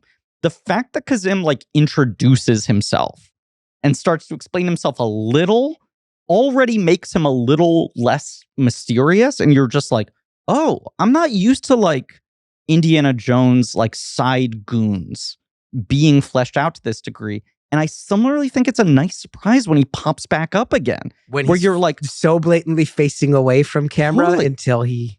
But you're like, I was ready to never see Kazim again. But I think the Fisto thing is that, like... See, we have, I think, a fundamental misunderstanding of what the Fisto is as a film archetype, which I think everyone would agree that is a film archetype. It is. It is. Let's unpack But this I just quickly. think the idea of, like, who's that person? They're visually intriguing. Kazim looks great. And also, both Kazim and Fisto, those parts were written small, but I would argue the actors made them that the actors squeezed more juice. The actors squeezed more juice out of that than ever was intended by the screenwriter, director. It's a fucking juicer machine performance, dude. The Fisto is the juicer of the movie. Who squeezed more juice than you ever thought? And Kazim squeezed so much more juice and intrigued the audience to a degree where, much like Fisto in the prequel trilogies, you can't help but walk away and go, there are parts of the plot I don't remember, and I've been looking forward for decades to learn the plot of this. Yeah. But what I do remember is that green guy with those tendrils was fucking cool. Kit Fisto, except for this is his reaction to Palpatine, attacking with a lightsaber. Yeah, I mean, which is the worst part of the movie. I would argue a pretty deeply felt impression of Kit Fisto. Kazim's death in this, I would say, maybe equally underwhelming compared to his punching above his weight and earning a little bit more in the audience's mind. Oded Fair in The Mummy, yes, is kind of a plussed up version of this character. He's Kazim as like co-lead, and he's like in the whole movie, where it's like they're going to the mummy's tomb, and a guy shows up who's like, my entire life job is making sure nobody fucking goes to the mummy's tomb. Both, I know how scary it is, and it's this sort of like holy thing for me. You're right, though. Yes. It's one of the smart things the mummy does is it makes Kazim have that character basically join the team. It makes Kazim the and then he can show up. Sure, I'm gonna say it one more time. Okay, it kind of makes Kazim the Sala. Can I also put another thing out here that I never thought I'd have an opportunity to say, and this did just occur to me. This was not pre-planned. Yeah, as we established the archetype of the Fisto. The reason that the movie The Warriors is such a cult classic that has stood the test of time, even with the director's cuts trying to make it worse, is it's a movie comprised almost entirely of Fistos. I think it is fair to say that movie is an oops all Fistos. That movie is... Even half the main characters are Fistos. Something went wrong at the Cap'n Crunch factory, and now the whole movie is made out of Fistos. That entire gathering that happens, like it's a Fisto convention. Exactly. Oh, this is my dream conversation. Can you dig it, Fistos? So Grail Night. And no, we're not getting to Grail Night. We're not getting to Grail Night. The city is yours. Of the movie. The city is yours if you Fistos can count. I will say, just to come out and play. To return to the dossier, this film was shot. You don't want to go down a combo Warriors Kit Fisto rabbit hole in your Indiana Jones and the Last Crusade episode. This film is shot in 63 days, which is fairly impressive given the scale. Spielberg. Man. The vibe from the set is literally basically everyone's just like, we had a great time, everyone got along, and it went really well. Like, there is no drama emerging from Last Crusade. Ford and Connery are like, we fucking clicked right away. We both liked what we were doing. Can I put forward Spielberg's an analog? Obviously at the absolute peak, I think, at this point of like, give this man an action sequence and he will run it like a machine. Can I put forth a movie analog? Yes. Ocean's 13. and Last Crusade, I think, are similar. Yes. I mean, Last Crusade's better than Ocean's 13. I do like Ocean's 13 No, I think Last Crusade's a much better version of this, but like we tried something different with the second one and people were less into it. We're sorry. We're going to give you the exact Indiana Jones sequel we think you want, you know? And I think there is that like freedom, especially because he's coming off of some grown-up movies where he's like, it'd be fun to play with toys again. And like, he makes Schindler's List so shortly after this. Things like making the Nazi woman hot. The merchandising line from Schindler's List notoriously bombed. I will say, Spielberg insisted on I did get you to giggle. It's the last time he's able to kind of have this sort of but that's what I don't like about this movie. Is some of it feels a little I don't know. Punching below is it's below. Can I say one other thing too? If in the movie The Warriors, you replaced every time they said the word boppers with the word fistos, everything about that movie not only still works, but gets better. I'll move on. David's holding up a noose. I'll move on. Don't care about this. No, my point about Last Crusade. Spielberg insists or has the idea of including a moment that I really think is interesting in Last Crusade, which is when you see when they're in Berlin, like books being burned, which is this moment of like unlevity, right? Like where you're like, Jesus fucking Christ. Almost every other moment, the Nazis in this movie are cartoon nobodies, right? Who are literally just like bowling pins for Indy to knock down and old, shit. crusty guys, yeah, too. Like, he makes them like feeble and old and gross. They are really toothless in this movie in a way that's interesting compared to even Raiders, where they're quite sinister and like, you know, good villains. And certainly given that he's beginning to think about things like Schindler's List. This is 89 and Schindler's List is 93. I don't have a problem with it. It's not like I'm like, oh, this movie is, you know, offensive, like, you know, with its cartoon Nazis. I'm just kind of like, it does feel like Spielberg has run out of things to do with that sort of stuff. Like, it's like, it's you a don't little think it's paint by intentional? numbers.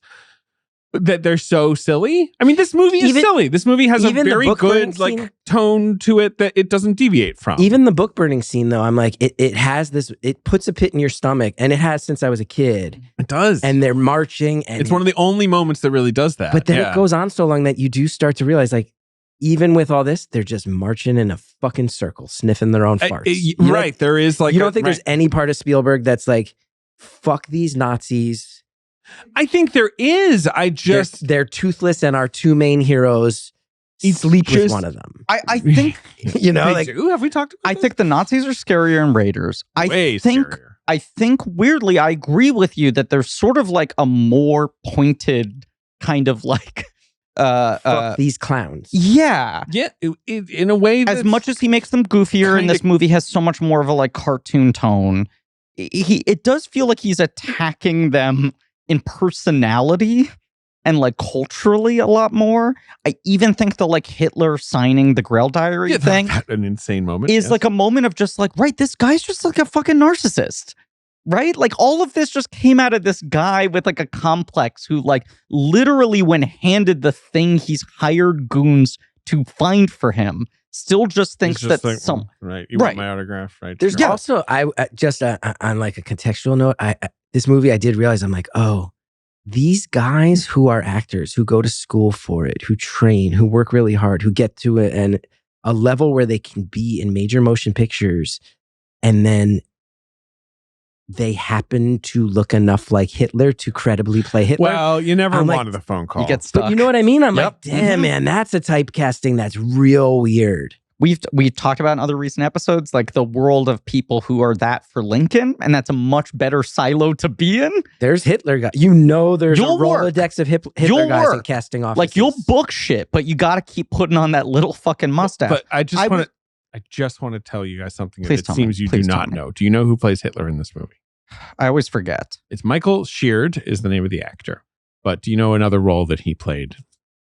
He plays Ozzel, Admiral Ozzel. Yes. The Empire Strikes Back. Again, David, you're really pushing the Star Wars thing Who hard. is the guy who comes out of Lightspeed too fast, fucks up, gets killed so that Admiral You Piet think gets you to be need the next. Tell me who Admiral Ozzel is? I'm just saying, I don't think that guy played Hitler again. I have not always been respectful on this show. I've not always been the most respectful guest. That's one of the most disrespectful things anyone's ever done to me. Let me just remind you that our show is being listened to by people who may not immediately know who fucking Admiral Ozzel is. Speaking of Star Wars admirals, I recently did text Bobby Moynihan, and I'm not someone who smokes weed at all. I just texted Bobby the other day, what if Admiral Akbar wasn't an actor? What if that was a real guy?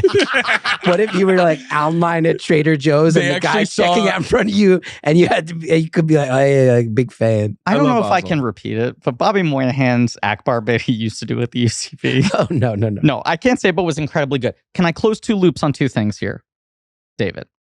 I shudder. Things that have already been set up. What? So Julian Sands was on George Lucas' talk show, right? It was Julian Sands. No, I'm sorry. Julian Glover. I'm sorry.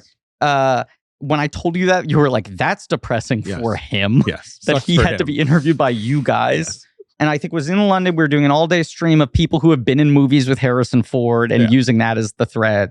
So we talked to him about like both Star Wars and Indiana Jones. Right. He said that Donovan is easily his favorite role he's ever played in his career. He's really, really good. And for a guy who's like classically trained, I expect him to sort of be like, well, those are like fun, silly movies I did for money and they're like serious roles I prefer. And he was like, no, it was so great to be the main baddie in an Indiana Jones movie. And the turn, like, he has fun with the turn. Look, he's really good. I think he's a great villain. He's probably, it's weird. He is the main villain. He is. And at the same time, it's like you have Vogel and you have Elsa. And Elsa Duty's kind of more than like the active villain in a way. But he's really good. And the turn is really clever with him, I think. Yeah. Now, to this point of what we were saying about this movie's like take on the Nazis, I think this character is sort of like a heightening of fucking Belloc, right? Where it's like this guy has like a lot less swag than Belloc. He's a lot less cool.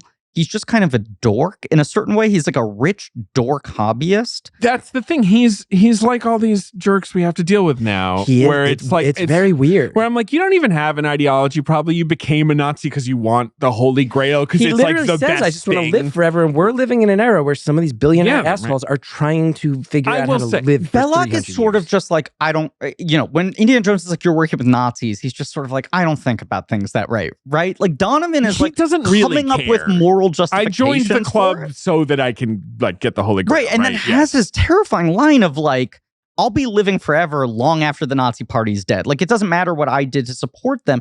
But you also have him like set up in the movie.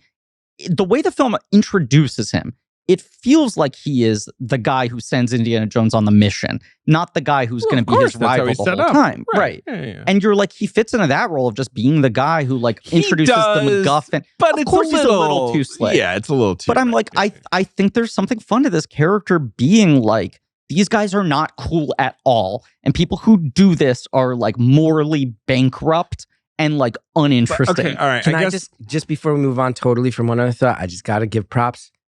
Admiral Ozzel and Hitler, that's a hell of an IMDb. I was going to say, that's what I was saying about on a tombstone. I don't think that's an actor who did a lot of Hitler. He had a broad British whatever This was the other thing that's... This was the other thing adds Hitler in there. That Glover said was just like Spielberg was really loyal. Or I'm sorry, Lucas was really loyal to those guys. His British character actor guys. And that he was saying like, Steven, we're hiring Glover. Like my guys we've had in London have just been fucking cooking. I love the idea that George Lucas calls that guy up. He's like, I got your back. I'm going to get you back in. It's going to be a blockbuster. You're going to make residuals. And you're playing that's awesome. a really well-known character. Yeah. So you're going to be Adolf Hitler. Well, clearly I must have like some meaty monologues, right? You're like, it's kind of a non-speaking. Yeah. What's the other loop? It's an under 5. It's an under 5. What's the other loop you wanted to close? I'm trying to remember. I'll come back. Forget it. Don't forget. I'll remember. Opposite. Let's not jump to the end. The whole thing with Last Crusade is like, as much as it has lots of fun stuff, I do feel like 80% of what everyone wants to talk about is just the Grail scene because it's such a little short story of a scene, right? And it's so weird. And also, if you start to overthink it, you're like, I'm sorry, Elsa's just like, this one. And he's like, yeah, I believe you. I remember. Like, aren't you supposed to be like rich and smart? I remember his hair grows all long though. We'll get to it. I remember the other thing. That's more relevant in 2 earlier episodes, but makes sense within the context of what we're talking about here. I forgot to mention these two.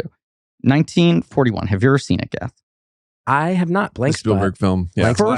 Spielberg's first attempt at like making Nazis villains in a kind of like popcorn movie that isn't going to take it seriously, right? Well, they're barely. It's only that film is more about the Japanese, but Christopher Lee plays a Nazi officer who's working with the Japanese, and it just like doesn't work. And Christopher Lee, obviously, like one of the greatest of all time. He's doing his best, and he's introduced speaking German, and you're just like, I can't wait to hate Christopher Lee as a comedy Nazi, and it doesn't connect. Spielberg wrote and shot and cut Christopher Lee in 1941 doing the exact coat hanger bit. He was like, here's a really funny idea. You have a twisted Nazi character. He takes out a device. You think he's going to torture the guy. There's this whole interrogation subplot in that movie. And then it turns out it's just a coat hanger, and this guy cares about his fancy clothes more. And he was like, I thought it was so funny. I put in the movie, it fell fucking flat. It was silent. It was dead. And I couldn't get over it. And I was like, I have to make this joke work in something. And then I was like, Raiders, we built this character Toad. It would work for him, right? And it was like, it fucking played like gangbusters. I wasn't going to throw that out. That speaks to his like growth in learning how to calibrate. How can you do Nazis in a movie where you're not dealing with the full weight and severity of what they did, but you're also not completely turning them into like silly bullshit, right? Which 1941, that's a larger problem with that movie. It doesn't know how to deal with serious issues in a funny way. Raiders does it in a more scary way, but pulpy. This movie, I think, has the right version of like comedy Nazis because it does take more pot shots at their expense. There's also just something, I do think there's something to note about, there's a documentary, I believe, called The Last Laugh, all about how Jewish comedians deal with Holocaust jokes. Mm-hmm.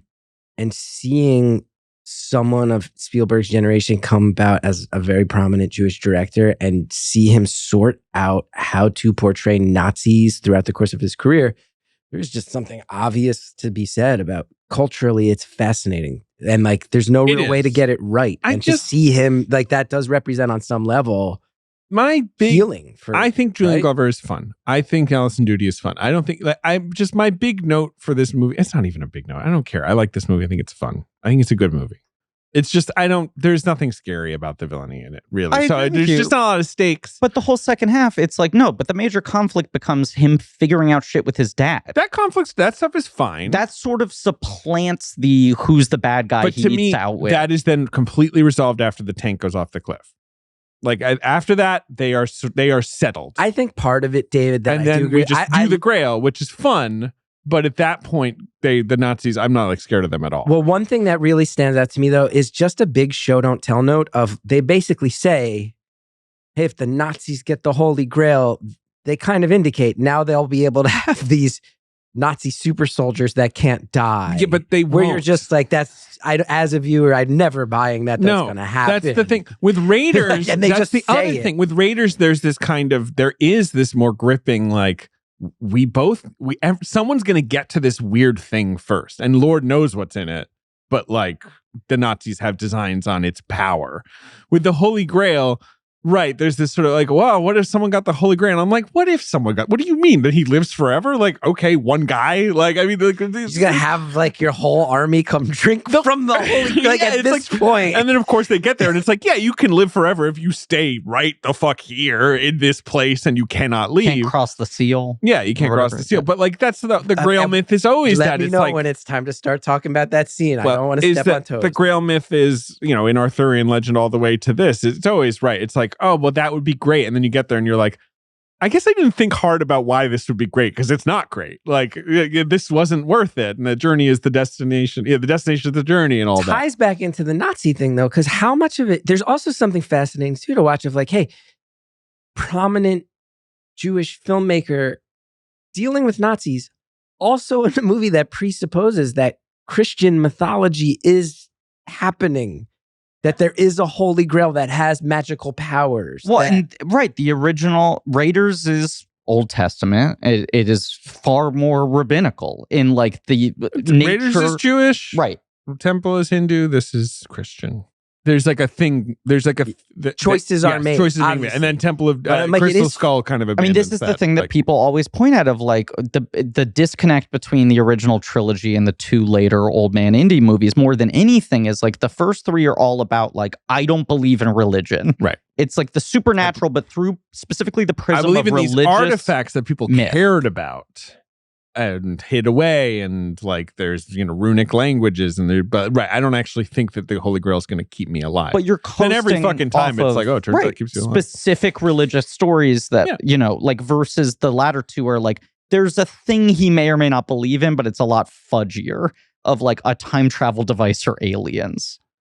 This movie is like, it benefits from being like, fucking Arthurian legend. That's like so baked in. But it does almost feel like it gets to the end. And even Spielberg himself is kind of like, and like, I guess you drink from the Holy Grail. Like it feels like a guy who has certainly no investment. Like is so goofy, and I think it works. But it is like good. On paper, you're just like, this Grail really silly. When do we talk about the Grail? Open with the River Phoenix sequence, stuff, which feels like Spielberg really dusting off the cobwebs and being like, "You want fun, Spielberg? Here's fun, Spielberg." They're on top of a fucking circus train. Like Spielberg all the way back transportation it's in all this the way movie. back to The Greatest Show on Earth, the big circus train sequence in that, were the first cinematic sequence that impacted him. But he's also just loading like everything up. He's like, I'm gonna give you all the fun. When they're on top of a moving train that has animals inside of it. If you ask me, like, what's the big set piece chase transportation-y thing in Last Crusade? In my mind, as a fan since I'm 9, I go, oh, the tank one. And then you rewatch it, you're like, they got a train, motorcycle sidecar. They got a blimp. Blimp. They There's got a blimp. Blimpy plot. Then the planes. Mm-hmm.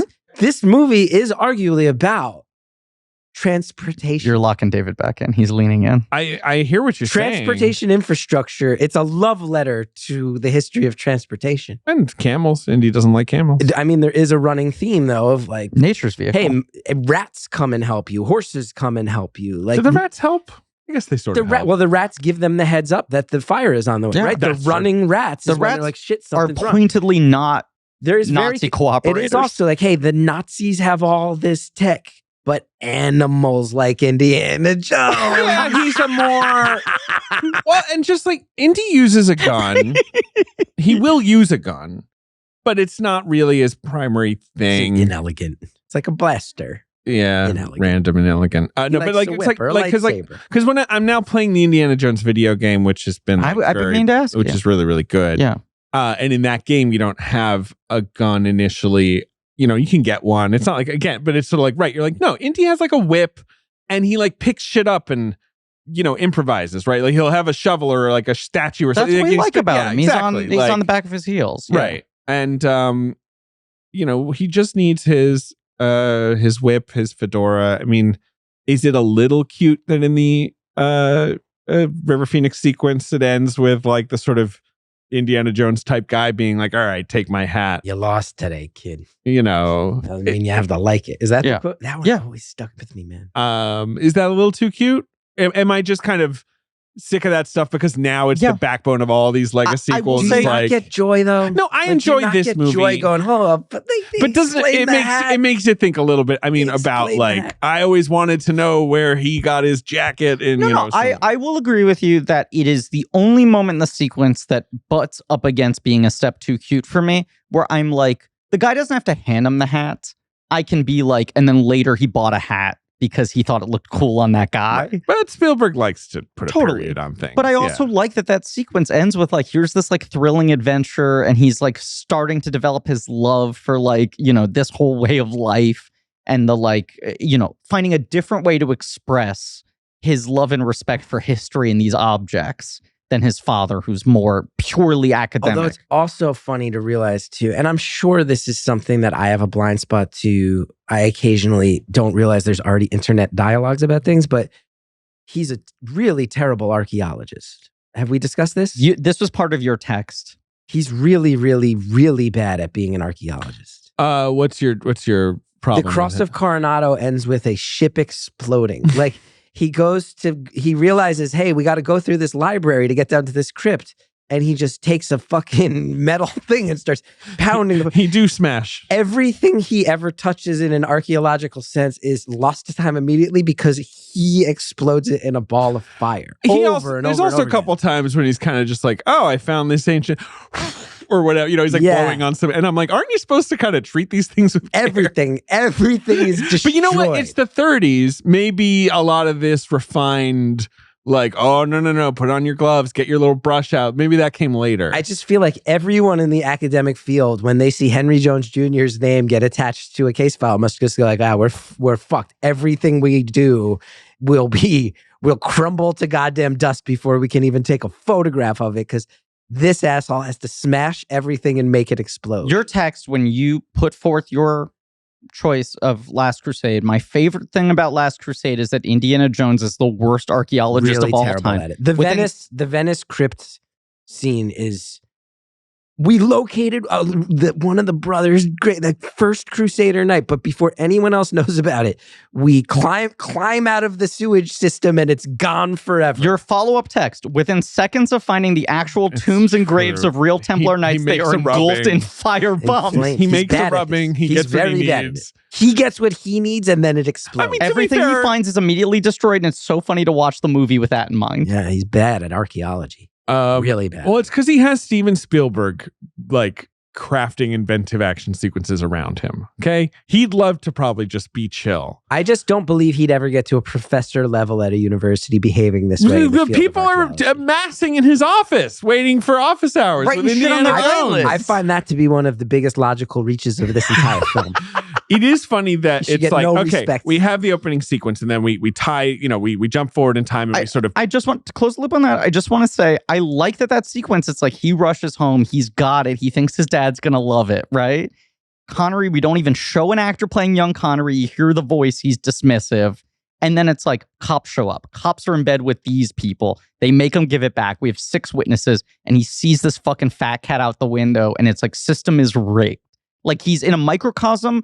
He's got this excitement of feeling like I've done it, I've won, and I'm going to have my dad's respect. And it's like your dad doesn't give a shit. And this fucking lifestyle is going to be a grind. It's going to be an uphill battle the rest of your life against these fucking dudes with the nice suits and the money. And then I just like that hard cuts to him on the ship in the rain.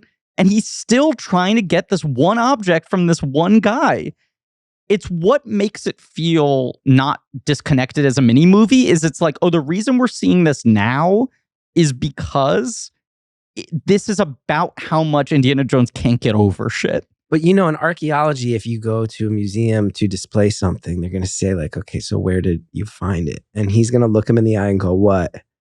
I murdered the entire crew of a ship. That's the thing. I murdered everyone on a ship. He didn't mean to. He just meant to get the cross, but their ship does explode. Archaeology-wise, this is bad form in the field of archaeology. I just murdered a bunch of people and now I have this cross. I do just like that Indy has this basically unseen adventure that we just see the final minutes of on the boat. Him getting the cross back, right? He goes back and he is finally like, I'm going to fucking teach my class. I'm going to do my office hours, right? Like, I'm not, no more, like, pending adventures. Tied that thing off. Closed loop. I'm going to have these horny girls. Yeah, take a number. I'll see every single person. It's fine. You know, hey, Dental Elliot, how you doing? High five. Like, you know, and gets a weird package, right? And he's like, yeah, weird package. But you know what? No, he's at least, it doesn't feel forced to me that Indy is trying to be a college professor for a second. I think he's so bad at it that there would be, he would honestly probably be, his name and photo would be circulated in college archaeology departments worldwide of do not hire this lunatic. His rate my professor score would be in the fantastic at locating artifacts. Unfortunately, instantly destroys them every single time. I agree with you that he thinks he's bad at it. I can hang up the fucking hat and teach full time and I'm good and I closed the last like big narrative arc in my life, which was getting that fucking cross, and now I'm here. If he hadn't gotten the delivery from Donovan, he would have in 2 weeks started going crazy and being like, give me that fucking whip back. But he's convincing himself he's ready to like move on. And much like he couldn't fucking move on until he closes the loop on the cross thing, getting the Grail diary and being like, right, fuck, that's my dad's shit. Goes to see Walter Donovan. Walter Donovan's like, Grail. He's like, no, right, that's my dad's obsession. Call him. I did call him. He's missing. Okay. There's this, he doesn't really want to do this. It's a little bit more the obligation of like, well, if my fucking dad is missing, right, I guess I have to. And I think it's almost less about saving his dad than it is about impressing his dad. Like, right. He's like, if I show up, he's going to be like, good shit, kid. So, right, the next sequence is Venice, is the catacombs and the introduction of Elsa. Great sequence. Dr. Schneider. Kazim is there. Yeah. Yes, that's true. Great sequence. The rats are the special effect that no one would ever bother with anymore. Yep. Like that would be CGI now. Spielberg gets 2,000 fucking wet rats and makes everyone like deal with them. It looks amazing. Wait, say more. 2,000 wet rats. Now, has anyone ever attempted that at New York Fashion Week, Ben? Not to force an ambition on you. Yeah.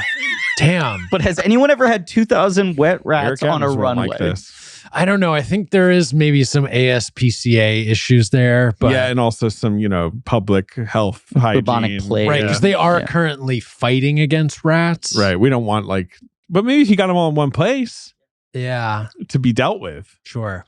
Can I say old librarian who thinks his stamp is weirdly loud? I think that is so fun. This is the quality gag that makes this my favorite of the movies. Where I'm like, that is such a Griffin bit. I think it's I think reaction shots. It's a classic rule of three thingy of like it's funny once, and by the time it's been like extended for a while, I'm just like I love the librarian. And the choice that it isn't like, oh, this guy's oblivious. He's not hearing the sound because of the stamp.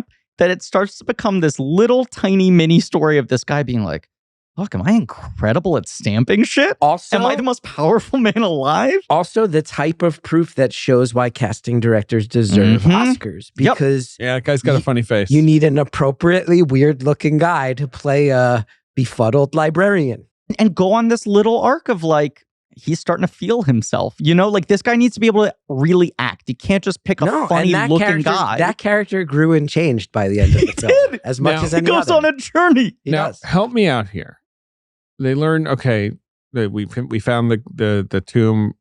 Henry's being held at this castle. Here's the route to the Grail, the diary, all this stuff. This is when Elsa's room has been ransacked, which we later learn she does. Is she doing that just to get in Indy's bed and like kind of win his trust? Or is there like a deeper conspiracy here that I don't? I think she really wants the Grail diary. Right. And if she trashes her room too, he'll never suspect that she went and rooted around his room. But I also think it's part of her playbook. She wants to seduce him or make him think that he is seducing her so that there is a guard down perhaps as well. Yeah, I think it's all part of the same pie. The castle sequence, somewhat underrated, I would say, in Indiana Jones. I agree. I'm hearing you say you're like sort of, I don't want to put words in your mouth, but like a little underwhelmed perhaps compared to No, I like Raiders, this movie a lot. But I'm like, it's really only the third act that whiffs. Almost everything else is like a fun adventure. You think the third act of this movie whiffs? Only in the sense that like the Grail does, like I love it. I love it. I feel like you were the one who was kind of saying like there's stuff about the end that I don't buy. The stakes and the every single set piece is so fucking this is fucking great. And they're like five of them. Great. Yeah. My whole thing with this movie is that it is basically whatever. Spielberg is like Barry Bonds of like a high school game in a right. Like where it's like he can do this shit so good at this point. He's done it. It almost feels like George Lucas is like, make my third indie movie. He's like, bam, I just made it. Fuck you. I can do anything. And he does always the same year, which is not as good, but he's like, not only can I make your third indie movie like that, I can make it and then immediately make another I'll make it in 2 months, whatever. Right, I'll have like 5 amazing set pieces. Yeah. Like, fuck you. He's just becoming a machine at this point. And so there's there's just something about this movie. I'm always, every time I watch it, I'm like, this is so fun. Everyone's having a good time. Maybe it's just a little weightless to me. I like the Connery stuff, obviously, because it's great. I like Connery. Connery's reaction to the tank going over to the cliff adds like a full star to the movie for me. And it's because I'm like, that's really just enough for me in terms of like weight, emotional weight. Otherwise, what is this movie about? I don't know. They get in a motorcycle with a sidecar. Yeah, now they're in a blimp. Raiders of the Lost Ark, I think, is so brilliant and scary, and like the shadow of the Nazis hanging over it in such this interesting way. No, it's a better movie. It's so cool and a deeper film. Temple of Doom is Raiders like massively flawed. I think so, but this is one of those series where like I don't remember. Like I saw them all when I was a kid. They were never my movies. Like I was always a Star Wars kid more than like I was an indie kid, I guess. So I don't have like a deep, like obsessive love of these I wonder movies. how often, because also I know Temple does not hold up, but Temple was like when I was a kid. Yeah. Temple was pretty beloved, and I have a feeling for people who grew up while these movies were coming out. Being able to look at them in total afterwards is different. I have a feeling that for people who grew up with them, whichever one you saw first is generally your favorite. Yeah, I think that's a classic, right, for these kinds of things. There is a whiny, piss baby, angry nerd YouTuber that I hate watch, who I will not get into any more specifics of. But Indiana Jones is one of his main beats. And it's one of those things where he's just like, by Last Crusade, they fucked it up. It's Spielberg doing kiddie shit. It's lost the stakes of like the adventure serial. There's some argument for it's getting too emotional. The edges are a little sanded shit. I don't like that. Even with Star Wars, my kid loved the Ewoks. Yeah, he loved the Ewoks. It's the thing of like the argument of these things are for families and kids is fine. I agree. It's just annoying when then George Lucas is like, every complaint directed him, he's like, "Movies for kids, move on." You know, where you're like, wait a second. Like this guy, I'm like, you're the age where like you saw Raiders in theaters and it probably blew your mind, and then you were a little older and you saw Temple and you were like, this shit's scary, it's growing up with me. And then by the time you see Last Crusade, you still fucking love Indiana Jones, but for the first time you're maybe a little bit older than the movie, and he like throws it down a well, and he spends so much time talking about like how they fucked up the Indiana Jones franchise and how it's his most beloved character. And I'm like, you like 2 out of the 5 movies. At this point, you dislike more Indiana Jones than you like. Like, you just have to accept it. Like, you can just say, I love these 2 films.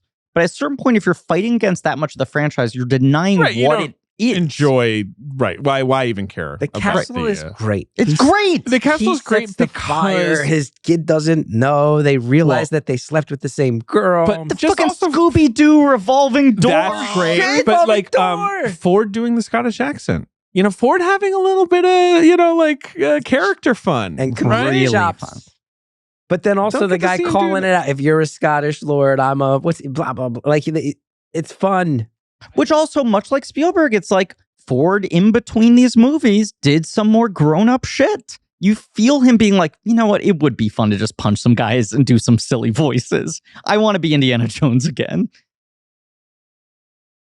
Jumping ahead a little bit, but another, what I assume is a stopword line that I think is incredibly good, is when they're fighting about Indiana Jones's feeling of like indifference to him that he felt as a child, right? And like his like refusal to engage after your mom left, all this sort of shit. We haven't talked in 20 years because of you. And Connery, one of his defensive lines is, well, you moved out just as you were starting to get interesting. Yeah. This thing of like, it's a bit of a brutal line. I have no interest in talking to children, and the second you start to become an adult, you moved out. And it's like, yeah, that's how it fucking works. You didn't want to be a dad. You didn't do the work. There's also something to be said, like, I think that there is truth to the kid's perspective of that, but I also think there is something quietly super fucking real about you understand your dad more when you've been through some stuff. And when you were a kid and you get old enough to understand, like, especially back then, historically, like maybe a dad was gone all the time and that's the reason you had food and a house to sleep in. And a lot of families need the dad back then. But the dad clearly, he didn't deal with the loss of his wife very well. No, and like, obviously. But that emotionally, like, I don't know. And some of this obviously relates to conversations I had with my dad, but I'm like, I remember having a conversation with my dad once said to me, I always liked calling you when we moved houses because you and I were really good about packing up a truck. And I remember saying to him, yeah, I remember during one of those days, it was the first time I felt like I could let my guard down and really like talk to you. and seeing my dad had this heartbroken look on his face, and he's like, wait, you were almost 30 at the time that you're talking about. And I was like, yeah. And he was like, you didn't feel like you could let your guard down around me until you were 30? And it was heartbreaking. But when I watched that moment of him being like, you were just getting interesting, I'm like, I don't excuse any of it in Henry Jones Sr. or my father, but I'm like, sometimes, like, that's real. That's real. That's so real. This is why also the Eskimo Brothers thing, even if it comes out of like a horny, I still need to be an alpha Connery note, and it's mostly played as a joke, there's something about this movie in the second half forcing them to become contemporaries. That's why it works. That's real shit. Because it's just like he's seeing things from a different vantage point because he and his dad are now doing the exact same shit in lockstep. They're on the same adventure. They're in the same action sequences. They're after the same goal. Keeping each other alive. He's like, I'm nothing like you. I spent my entire life trying to be that fucking guy named Fedora on the train. And it's like, no, you're doing my shit in different clothes. Little bit. And I think Senior comes to take his son more seriously because he watches him in action mode, which is something he doesn't do. Right? Like Senior doesn't do action mode. He's watching his son actually be in action mode. Lovely moment of Ford watching Connery chase the birds away with his umbrella. The birds is a really fascinating moment. And being like, my dad's just some guy. Like, I feel like I've heard you talk about a lot in different circumstances. Your realization at some age as a nerd that your father knew the names of the members of the Fantastic Four. And being like, my dad is like a serious grown-up who has a job and has no interest in my like childish bullshit. And then being like, not only were you into these characters when you were my age, you still remember what their names are? This is in your head, you know? There's like that part of it of being like, he's seeing kind of the little boy version of his dad in that moment. I think the hat's just crucial too. I think for the character? Yeah, the Henry Jones Sr. has such a silly hat. His look is incredible. He keeps being like, don't forget my hat. In the same way that his son does, but his son has a cool hat. I think what I'm realizing as we talk it out loud is, and some of this is Sean Connery's performance, some of this is in the script, but I will say, and David, I respect your opinions on film far more than my own, but I go, the dad-son stuff in this movie, I think actually does make it significantly more than just it moves from set piece to set piece in a way that... But that doesn't start till halfway through. Once he shows up, the movie is But I like that juicier. swerve. I mean, it's like if the second half of this movie were a flipped mirror image of the first half and the dad thing was not part of it, it would be like, yeah, this is just Spielberg showing off that he can do great sequences. I do like that the movie has this kind of like sneaky turn into thematic weight. And the weight is characterization, which is basically the thing that is avoided in the first two Indiana Jones movies. There was characterization, but we're not really digging into the psychology of Indiana Jones. He's a character defined by action. And there's the sense of his relationships to these people, but it's like, I'm just fucking moving forward. And his dad's the only person who can get him to stop and have to like reckon with shit. And it's why I like starting with him as a little kid again, because you're just like, this guy isn't mythical. He's a dude. And like everything that's cool about him is, like all of us, a direct result of who he was raised by, right? For both good and bad. It also recontextualizes every other Indiana Jones movie now with the thing of like, this guy's chasing his dad. And after you watch this one, you know that when you rewatch the other ones. Yeah.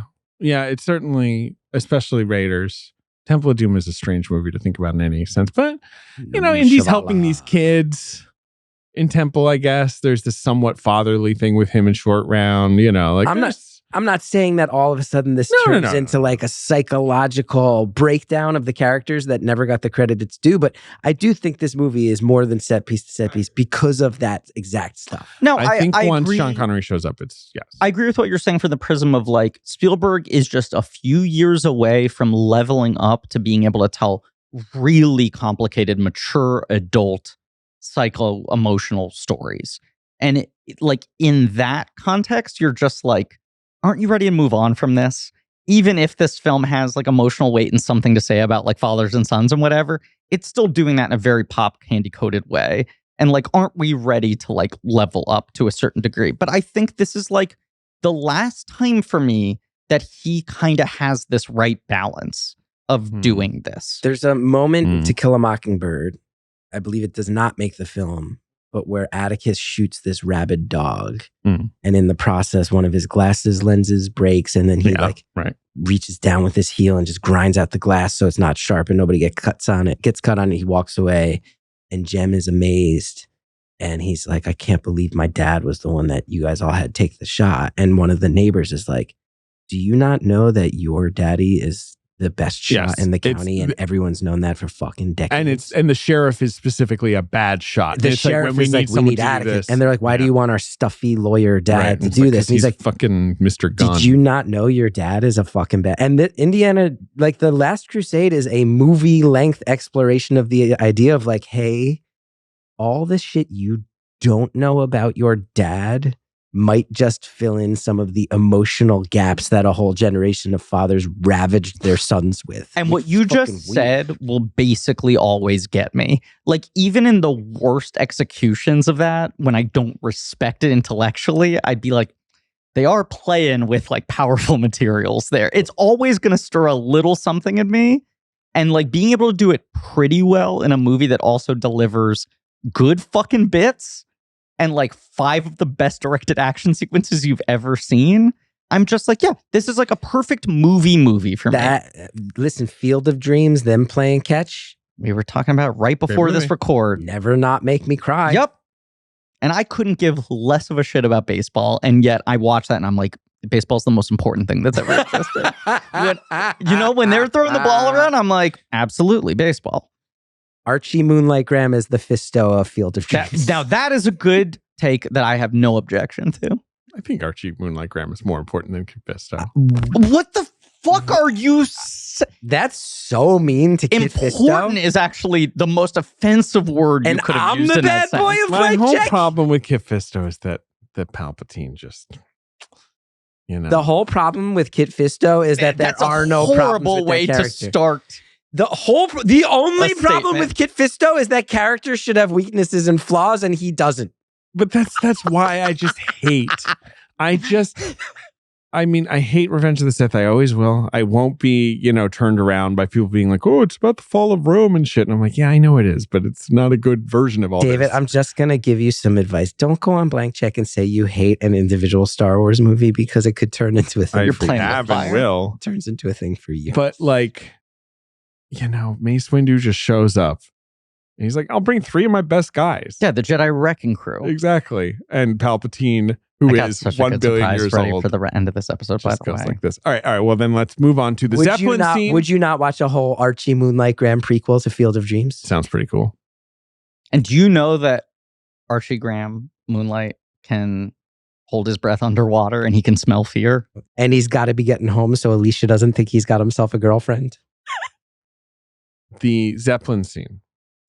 Great. Anytime I see a Zeppelin, which is not that often in a movie. Not a lot. You are kind of like, it's too bad this didn't work out. Because it does kind of seem nice, right? Where they're just like, it's just like what a great future big ass restaurant, essentially. What a nice thing to see up in the sky. There's rumors they're coming delivery back. service, and that's like a reminder of like, wait, this is actually technology that there's a reason why we don't utilize it anymore. There's rumors they're bringing them back. I think it's time.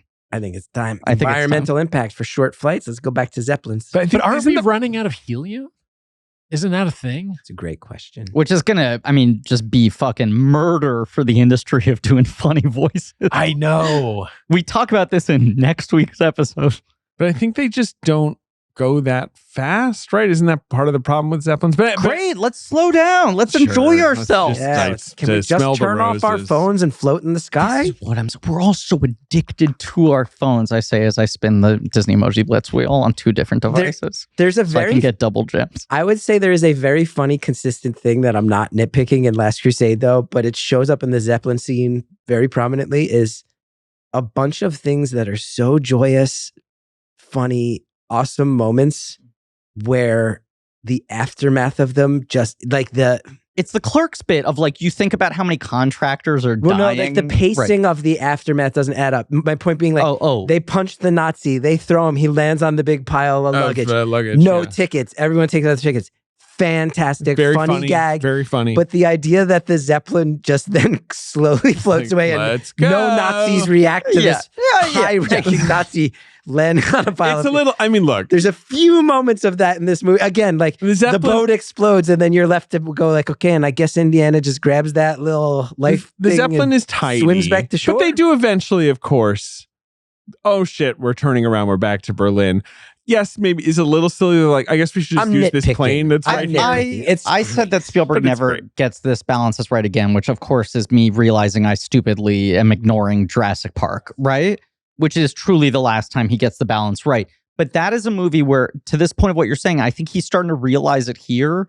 He's like, my understanding of like movie logic and spatial geography and what the audience sees and doesn't, what I'm like a fucking magician, I'm making them look here and not think about this. He's starting to like fuck around and be like, I can put together a sequence that doesn't actually make any sense and not make people realize that it doesn't make any sense. You won't give a little bit. Like, and Jurassic has a ton of that, overthink it. which is like very skillful shit. And one of these things too, that it's like I rewatch it now by myself. And then you realize part of the pacing of that feeling weird is because that motherfucker knew the crowd would have been cheering. Yes. That a theater full of people is laughing and clapping at the good at this. And if they're laughing, they're not going to think about the fact where it's like, well, wait a second, the Zeppelin is still only 5 feet above the sky. They'd have 20 Nazi dudes jumping. It doesn't matter. Right, doesn't matter. He was pacing it for the fucking applause break that he knew he got. It's like Hamburger had just performed. Hamburger. The crowd is going wild. This is what the tank thing is too, where I guess there will come a point, I guess, in any, where these action movies that those kinds of sequences are previs so well that it almost feels too easy, right? Like, oh, he ducks just when he, but the tank sequence, you're just kind of like, I gotta just give it up. The thing that the longer it goes on, and The thing that still makes Spielberg better at this than anyone else who has ever lived is the exact thing that the sort of like obsessive prevising before the script is done actually fights against, which is just like, what are the character moments? What are the moments in this that are going to pop as like a laugh? And it's not because it's a dumb one-off joke. It's something that surprises you, where someone does something differently than you expect. It reveals something different about themselves. These sequences have their own internal like arcs and peaks and valleys. Like they're symphonic. And he knows like, and I got to hold the shot for 30 seconds because if I do something right now, the audience is going to be riding such a high from the last thing. They won't be able to process this. His mastery is just insane at this point. I had a very weird thought that ties into this, which I think you guys will enjoy, which is I've been to Hollywood studios many times. You're saying the Disney park? The Disney park. With the Indiana Jones. The Indiana Jones Stunt Spectacular. Which is a great show.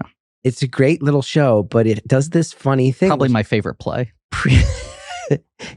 Edward Albee's Indiana Jones Stunt Spectacular. Stoppard quietly wrote all the dialogue in Last Crusade, and Albee quietly wrote all the dialogue in the Indiana Jones Stunt Spectacular. But they do that funny thing, which when I was a kid I loved, which is like they presuppose that you're sitting in these bleachers watching the actual filming of an action sequence in Indiana Jones. And then I get old and I wind up being lucky enough to be an actor who has been on some film sets, largely cut out of films, as r/blankies has danced on. But cut out of some big-ass movies. But cut out of some huge movies. Mm-hmm. Also, proud of my career. Anyway. And have remained in the cut on some great films. Thank you so much. Making a joke, referencing my past chicanery on your show. But by the way, same thing with me. My biggest credits on paper of the biggest movies I've been in are all the ones I've been cut out of. It's how it fucking goes. Also a sign of a quality career. It's fine. We're workers. We're workers.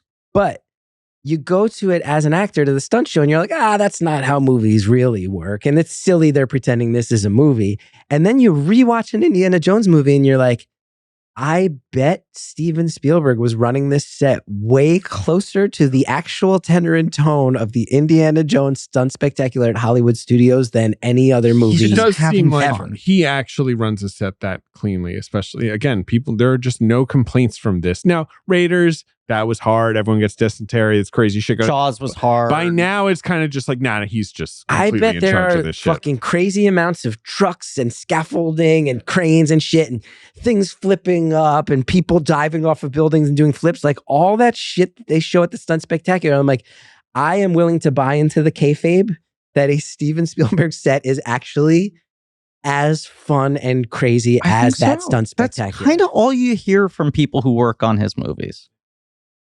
I do think, we mentioned it already, but I do think, Connery's reaction to the tank going over, the way he just like simply and quickly plays. He no-sells the entire... After he so much really good action, though, right? The brothers of the Cruciform Sword have come back. There's people fighting on the tank and on top of the tank. There's tracks, being rescued from the tank treads. Indy holding his dad's leg with the whip as his dad bounced on the tank treads. Dude's literally riding shotgun in this entire action sequence, and he's like, yawn, who cares? The crazy tank guy. You mentioned children's You also mentioned before, like, the Indiana Jones habit of just like, this guy is the blank. The tank pilot with the crazy leather hat and goggles. Like, it's so fun. He just didn't think his son was going to die. And obviously he doesn't die, but like Connery has that moment of like, and he convinces us. He convinces us. Right. Like, it's actually, fuck, I actually didn't get to tell him like all these things I meant to tell him. Here's another thing that quietly belies 5 minutes. Him being so shocked at the idea that Indiana Jones died does quietly speak to a level of respect he has for what his son does. That he would never have said out loud. Right. Because he's like, I know my son goes off on all these stupid fucking adventures and he's going through like pitfalls and traps and shit. I never worry he's going to die. Right. I know that's why I've been putting off the 5 minutes. Great at being Indiana Jones. I hear he's off in some fucking Peruvian, like booby trapped, temple. Nonsense, yeah. I don't think I should have called him and said, hey, I love you before he goes off. So that all happens. Now, to me, the emotional arcs of this movie are pretty much resolved. And it's time for a wonderful, like, LucasArts video game point and click adventure, like, in that crazy sequence, which is the Grail. And my counterpoint to that, the puzzles of the Grail, and then the emotional puzzle of the night, My counterpoint to that, which is what I said earlier, which is him having to do it alone and revealing how much he has ingested of his father's work, does add a new wrinkle onto the emotional closure. I agree with you that it's like they've gotten to the place where they can admit to each other that they love each other. There is still this one added step of like, I'm more like my dad than I realized. All of his life's work is in my bones. And every kid, and I felt this with my dad, Spielberg clearly felt it with his, just that feeling of like, this sting of like, why didn't my dad ever slow down and have that 5-minute conversation with me, is also coupled with, why does every son assume that his father hasn't actually thought hard about who he is and why he's behaving and how it relates to his son? And you're like, ooh. And then to immediately follow it up with like, he just fought a tank by hand, saved you in the process, fell off a fucking cliff. And it's like, you have the one moment of emotion that you share, and then he collapses from exhaustion and you go, no, get the fuck up. We got to get back to work. We're almost at the end. Is like, God damn, and it's right back into it. But now we understand each other. Is like the dad has to go through his arc of like, fuck, what would my regrets have been if that was the last time I ever saw you? Now Indiana Jones is on the flip side of that, which is like his dad's been fucking shot. And the stakes of this now, like, fucking Tomb Raider level he has to go through is, if I fuck this up and I don't do it in time, my dad's dead. And we're now at the stage of life where the son takes care of the father. Correct. Thank you. Yeah. Now the son has to move forward past his father. Breaks. You are never, ever concerned that he's going to do it. As an audience member, no, but those are the stakes for Indiana Jones, the character. That's why he still has unresolved shit. It's fine. You know he's going to do it. He has to trust his dad. He has to trust his dad. He has to take the leap of faith and all that. What amuses me so much is I think all that stuff is great. The puzzle solving stuff is so cool. The floor with the Jehovah, the leap of faith is the coolest thing. There's the misspelling? Just the right. Jehovah starts with an Jehovah starts with an but the dodging the blades. Then he gets to the Grail. Now let's discuss this sequence. It's a fountain. Or whatever, a pool of thing of water, a font. The holy water thing you see at the front of every church. It's a knight in knightly armor, chainmail. It's old ass dude. This motherfucker has been there for 700 years. Been there 700 years. Not even a crossword no puzzle. magazine. This guy can't do Wordle every day. I had the same thought. 700 fucking years he's been sitting around and these assholes ruin it. I went through the text history. If history. he had Wordle, how many times would he have gone through like all of the Wordle? Right? Like it's like there's like a limited amount of Wordle words. Like not to mention this guy's getting like Queen Bee every day. 700 He's getting spanogram and strands. He's eating whatever they give him to eat. He's fucking probably jerking off relentlessly. He doesn't have fucking top ramen. Do you think he jerks off? This guy? Do you think he jerks off? Wait, here's my question. He's a religious man. Do you think every day he picks a new cup to jerk off to? Because like that's the only thing he can look at. This fucking guy they say it's 700 years of silence sitting there. Guys, I'm sorry. Breaking news. Yeah. I was just sent 2 texts from my father. This is breaking news. Do you know what I'm about to say? He's going to tell you he loves you for the first time. This is big. From Peter Newman. Deadline link. Draft day feature to be adapted for TV. Oh, I did just yep. With a basketball twist. And my dad says, time to bring back Rick the intern. I mean, get him in there. You didn't tell me this fucking news and you read it? It just noticed it. Can't trust this guy. Is Rick all grown up? These were the questions I hope they're asking. Is this like the fucking Suits LA, where it's like, oh, it's Suits LA. Does it have any of the guys from Suits? And they're like, no, it's just like a legal show set in LA. We're just calling it Suits. Like, is Costner involved? Do we have, I don't know, let me be the one fucking legacy character. I never thought I'd say this, but guys, we're at the Grail night scene and we need to focus. This is what I wanted to say. I thought the thing I've been promising to recite back to you was in text. Yeah. Then I looked, the text exchange was the he's a bad archaeologist. The thing you said was said in person, I believe, at the Gethard 10th anniversary show. The reunion show. The reunion show, which was such a wonderful night. You said this to me backstage where I said like, hey, and we'll do Last Crusade in like a couple months. 10th anniversary group. 15. 15. You're right. This show's 10. That was 15. Excuse me while I paraphrase this. Fucking Grail night. But you said to me something to the effect of, I think one of the funniest bits of all time is this guy being in this fucking cave for like 700 years with nothing, and Indiana Jones showing up and immediately fucking up his entire life. Like he fucked up the catacomb under Venice, he fucked up the Cross of Coronado. But it's so personal for this guy. Fucking guy has for 700 years has been like, where's the next knight that's gonna come take over? Indiana Jones comes, he doesn't even allow the guy to finish explaining. Hey man, finally, you don't look like a knight. And Indiana Jones straight up cuts him off and is like, not my thing, man. That's not really how this is. And then before he can finish his sentence, the Nazis come, pick the wrong cup. That guy turns into fucking a Beetlejuice right there. It's weirdly scary. Yeah. Then Elsa is all fucked up. Yeah. She drops the thing because she just straight up can't even listen for 10 fucking... Her ADHD is like, just don't take it past the thing. She takes it past the thing. We got the earthquakes.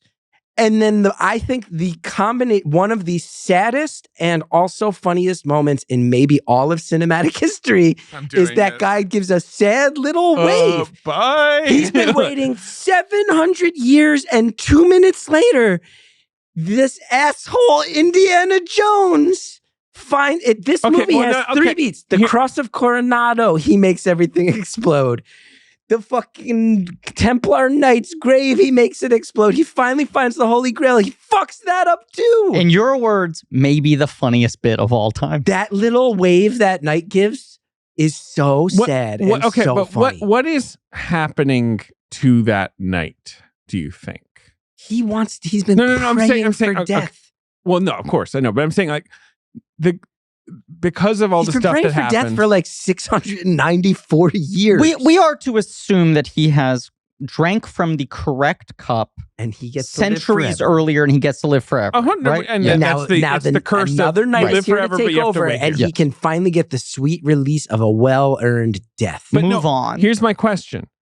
Indy comes in. All right, and let's just go through what happens. Indy comes in. Yeah. Right. He's kind of like, I don't know, man. I kind of just need to save my dad. Nazis come in. This is a moment I just think we have to touch on. The knight's like, okay, well, choose a fucking cup. Just be careful. Texting my manager the draft day link. Elsa is like, let me choose.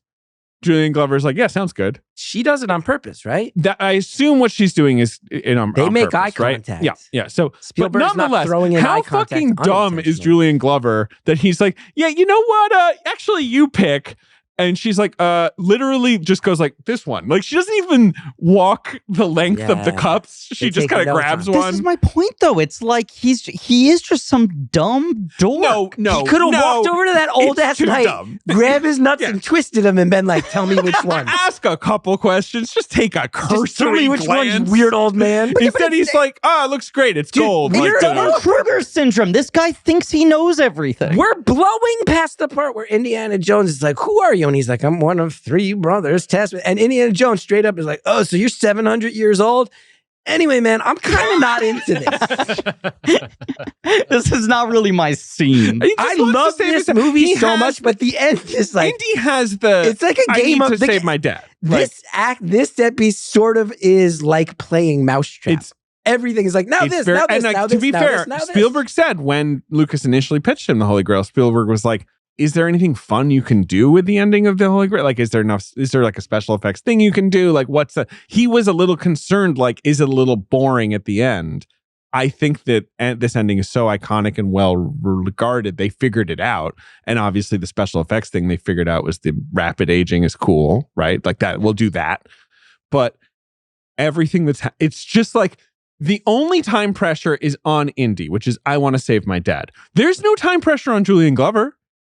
He could just like really kind of be like, I'm going to take a look at every single He could just go, save your dad so I know which one is the right one. That's an option for him. There's a lot of options for him. Anyway, some would actually say that's why he shot the dad. But he's just like, glug, glug, glug, Beetlejuice. I love it. I mean, I love it. Meanwhile, I love him turning into Knight, Beetlejuice. Let's remember, his whole thing was he was the most pure one. So his 2 brothers, he was like, they failed. Goodbye, my brothers. Yeah. We will never see each other again. Survival of the fittest. He is the one. He assumes I'm the first link in a chain where other knights will achieve this, take over, and it will last for eternity. And instead, the first guy who shows up fucks it all up, and he just goes, I guess I could have been fucking and eating cheeseburgers for the past fucking 700 years because the first asshole to come take over fucked it up. Here's a fun thing to consider. Indiana Jones sucks as an archaeologist. This guy doesn't even know that movies exist. This dude has no idea. He doesn't know that like printed words. He doesn't know that Gutenberg invented the printing press. Shit, cheeseburgers. Let alone about Gutenberg the musical on Broadway. About? Well, God, and he would have loved that. Dude, he doesn't know about Nintendo. No, he actually does. Weirdly, there's a deleted scene where he's like, one thing they left him in the cave. Nintendo. Yes. Jesus has permitted Nintendo he has to cross the great Nintendo. But you know, this asshole's like, he only had Duck Hunt. It wasn't even the double cartridge with Mario Brothers. Oh, he just had the Duck Hunt. His whole life was playing Duck Hunt for 700 years. With the controller. Yeah. So, okay, so Julian Glover dies. Julian Glover dying is great. Indy's like, even Indy is a little briskly like, well, I think it's this shitty one. Oh, yeah, so that's smart a carpenter's cut. But again, he doesn't even like, I just love him to do one full scan. Just one full Hearing scan. you guys say Spielberg was never particularly interested in the Grail lore, this, I will say, like, and again, you've given him a million props about his mastery. Mm-hmm. Like, this one does feel like a guy who doesn't give a fuck about this has made it the ultimate goal of the movie. Sure. And you can sort of feel that he doesn't totally give a fuck about the Grail itself. He's done. He's wrapping it up. Cup is proven good. Okay? Takes it to Connery, saves Connery, that problem is solved. Now it's kind of like, okay, now what do we do? Right? And of course, Elsa takes it across the Great Seal, which is not Indy's fault. You're disparaging his, he doesn't cause that chaos. That is Elsa's fault. Everywhere he goes in an archaeological sense, though, the place explodes or collapses. Now, for 3 crack movies. opens in the earth. Yes. Elsa falls down it. Indy tries to rescue her. She's too tempted by the cup. She falls to her death. Indy resists the temptation of the cup, gets out, instead goes with his dad. The Grail cup falls into the abyss, right? Yeah. Onto that little ledge. No, but like then, except this is my question. They all leave. Grail Knight, as we know, goes like, bye. Right? The whole thing's falling down. I guess.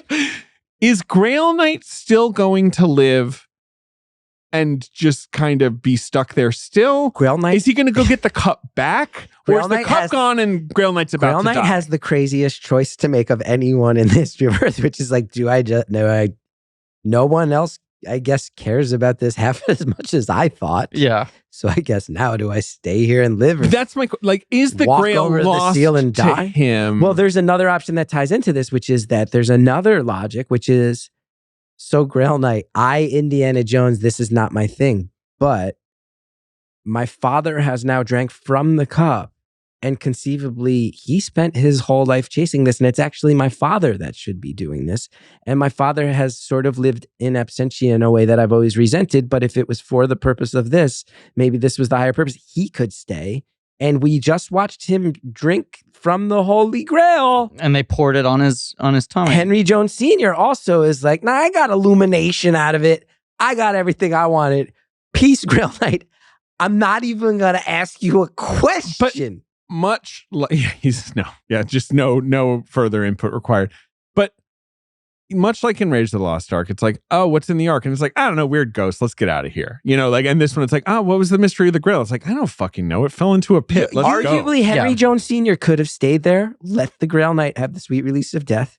Marcus Brody could have been sent to any 99-cent store to get one of those little arm extender grabber things. A grabbing stick. They could have got one of them grabbers, gotten the Grail back, and Henry Jones Sr. could have taken his turn as the new Grail Knight. It sucks. It's the worst job in the fucking world. He's dedicated his entire life to this. To finding it. But like the whole thing with the Holy Grail is, right, you get there and you're like, hell yeah. And it's like, couple of couple of provisos here. 1, you can't leave. 2, no one's here. So it sucks. What do you think the Grail Knight, like when they were all leaving, he would have been like, no, guys, no, wait, one of you has to take over. And they'd be like, nah, I'm sorry, man. It does raise the question. I mean, they obviously we got TikTok and shit now, dude. Like, we gotta go, man. They fixed Connery's bullet wounds, right? But it's like, by feeding him the water, is he now? Does he live forever? Or since no, because in Crystal Skull, he's like got the picture on his desk. This was Forky's question. No, you don't live forever just by drinking from the Grail one time. There. You gotta keep drinking from it. Okay. Oh, and it's not just you drink it once and you stay there. You drink every time. That's the kind of, poisoned chalice thing of like, yay, I can live forever. Yeah, you can live forever in this room. Do you like cups? No. Living a Grail Knight's life. Yeah, this room has cups life in at all. It's cup room. Do you think like anything but cups? Does he jerk off into every cup? Yes. Okay. Guys, that's a little sacrilegious. To your point. Do you think that's a little sacrilegious? Actually, you're going to jerk off into the Holy Grail? It's just a wee bit sacrilegious. To your point about it feeling like Spielberg doesn't really give a shit about the Grail, do you think they were all pissed that they had already blown knowledge was the real treasure? That it feels like this movie is building to some sort of line? Illumination always struck me as a very weird line, both in that it's a little soft and there's so many tie-ins that have, like, Holy Blood, Holy Grail has been written. Da Vinci Code isn't out yet. But like this idea that the Holy Grail ties into the Illuminati is out there. And it feels like Illumination is a weird, what'd you get out of it? It feels like they're backed into a corner of like, how do we not double beat the ending of the last one? But it's like, the end, that line doesn't make a ton of sense in Temple of Doom versus what's going on in that movie. Whereas in this, it's like what you want him or Connery to say is something like, no, the Grail doesn't matter. It's like this. It's what we know and it's what we care about and the friends we made along the way. There's a literal 700-year-old man there that they just ignore dealing with. Either way, though, just to be clear, this is all nitpicky, fun things at the end. This movie rules. And the Grail Knight's one of the greatest characters of all time. Again, beyond what we're all saying, it's a fun little mini movie. Like, it really does feel like a point-and-click adventure to me. This sort of like... In the best way. How old in a really do you great way. think the Grail Knight was when his dick could no longer get hard? When did he stop jerking off in the cups? Like, when was that even off the table? Like, does drinking from the Grail make your dick stay young? Well, my favorite thing is the original Bluetooth. Beat me to it. But my thing is also, he's in his armor. He could have taken it off, right? But he's in his armor. He like walks up to Indy and Indy's like, what? And like he falls over. And he doesn't even really push him. And he's like, anyway, you beat me. So like, you know, like he's so eagerly like, oh, like, yeah, that counts as single combat BTW and I want to go. What do you think the Grail Knight wants? Like he wants to sprint out there and like get one or two last things in before he crumbles into dust. He's like, thank you, you're taking over. Right. Here's my sword. That's a good question. The second he like crosses the seal, is it like, hey, by the way, dude, you have like 40 minutes left to live. Your body's like going to give out. 3 days to just go party. Yeah. Does he end up having like a scent of a woman weekend? Does he want to go do Molly? Yeah. You know? No, he rents a limo. I think not because of the rules, just because it's like, you are 700 years. Yeah. Maybe not. Maybe he gets a few days. Maybe I don't think the same thing happens to him that happened to Colonel Veers. No. Veers is being like punished for his folly. Yes. Like that's like a... Veers gets turned into like Tales from the Crypt. He gets turned into that shit rocked me as a 9-year-old, and I never forgot the sense of memory. The hair growing is great, obviously, like as the first. And then you cut to him. Her freaking out rocks. Yeah. Because she literally wanted this to happen, and nonetheless is like, what the hell? How do you guys feel as her Nazi outfit is smoking hot? She looks really good. Yeah, I have less of a take on this than you guys. Did you see Chris keeps steering us back. Chris, did you see RRR? RRR? The big Hollywood epic of a couple of years ago. No, if it came out since Cal was born, I almost definitely. Okay, she is in that playing basically the older version of this character, right? Like horrible colonialist woman. I like to think with Grail Knight that after this all goes down, he grabs a bottle of champagne that he's been holding on to. And then like a streamer comes down that says happy retirement and balloons fall down from the ceiling. He gets a watch. He gets a bunch of like novelty greeting cards. You're over the hill, too old to count. Exactly. He just sadly takes a swig out of the bottle. Yeah. And that's that. They give him a gold watch and he's off. He moves into the Margaritaville intentional housing community. Yeah. So is everything about Indiana Jones better if this movie ends with that sequence, they leave, get on the horses, ride into the sunset, Spielberg just absolutely, again, just kind of being like, you just do that. Best shot, cool shot. And then that's it. And by the way, what I love about it, Crystal Skull. It goes on. Yeah, I think so. It goes on for so long. It's one of those things as they're riding off into the sunset and the silhouettes. It's so beautiful. You're like, oh, I'm like conditioned from movies of like at some point this will fade to black as the credits play.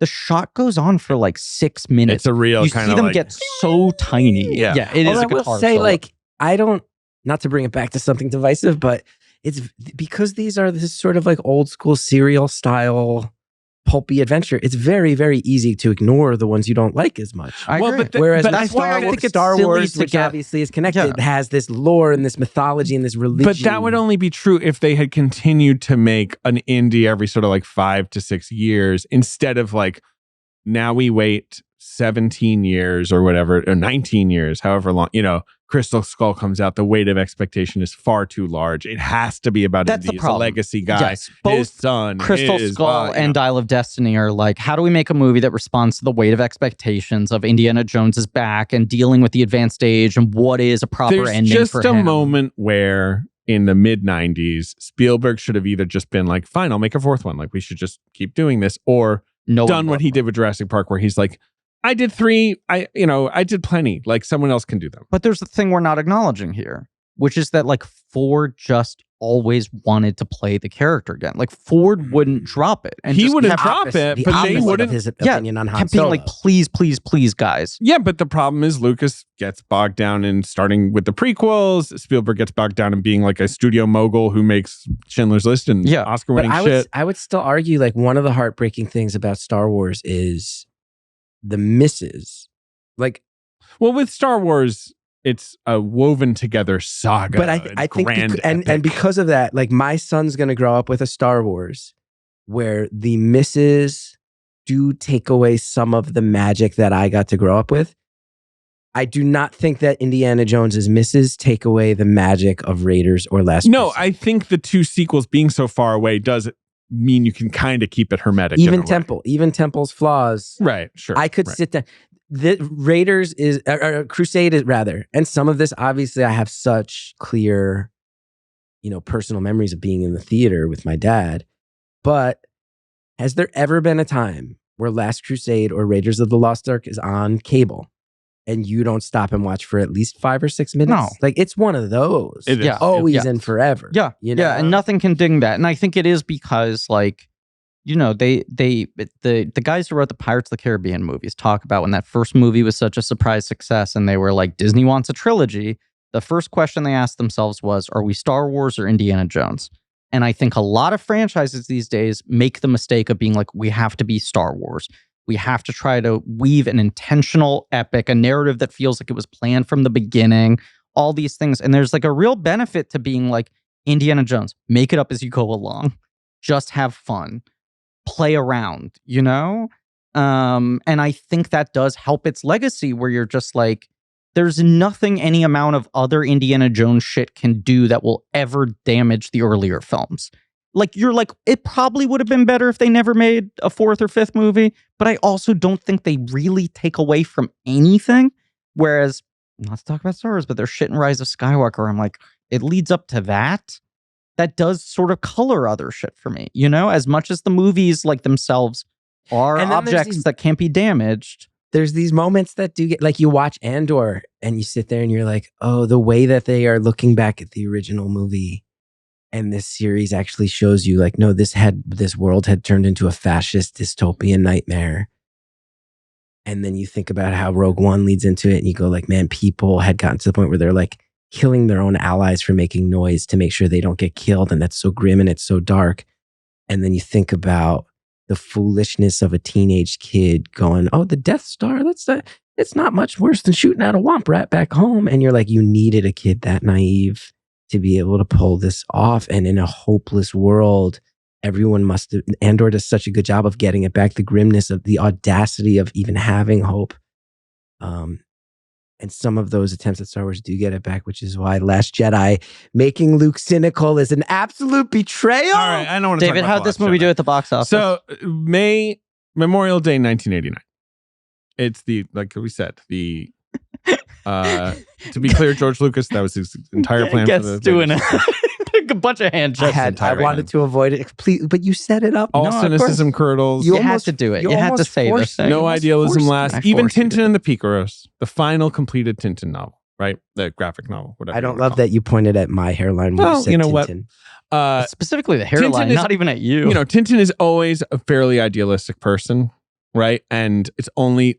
And literally in pretty much in the last few books, you're starting to see like a bit, the slightest edge with him, but it's only Tintin and the Picaros, which is the final book Hergé completed before he died, where Tintin suddenly is not wearing his +4s, the pants he used to wear. He's wearing longer short pants. Yeah, he's wearing like sort of flared pants. I love you making direct eye contact and schooling I want you to hear about Tintin. This is you handing me my ass after years of me tormenting. Right. And Tintin and the Picaros is about, they go to this sort of fictional Latin American country that's been in the books before. And their friend, General Alcazar, who they've had adventures with before, he's on the outs. He's become this kind of guerrilla fighter. They help him take over and kick out the sort of the mean general who's in charge, right? But the book begins with them landing like the plane, and you sort of see the city, and there's like a cop spinning a bat, whatever. Billy Club, right? Go. And then in the end of the book, when they're leaving, you see the same cop. He's just got a different uniform on. And there's sort of Hergé's cynicism abounds a little bit.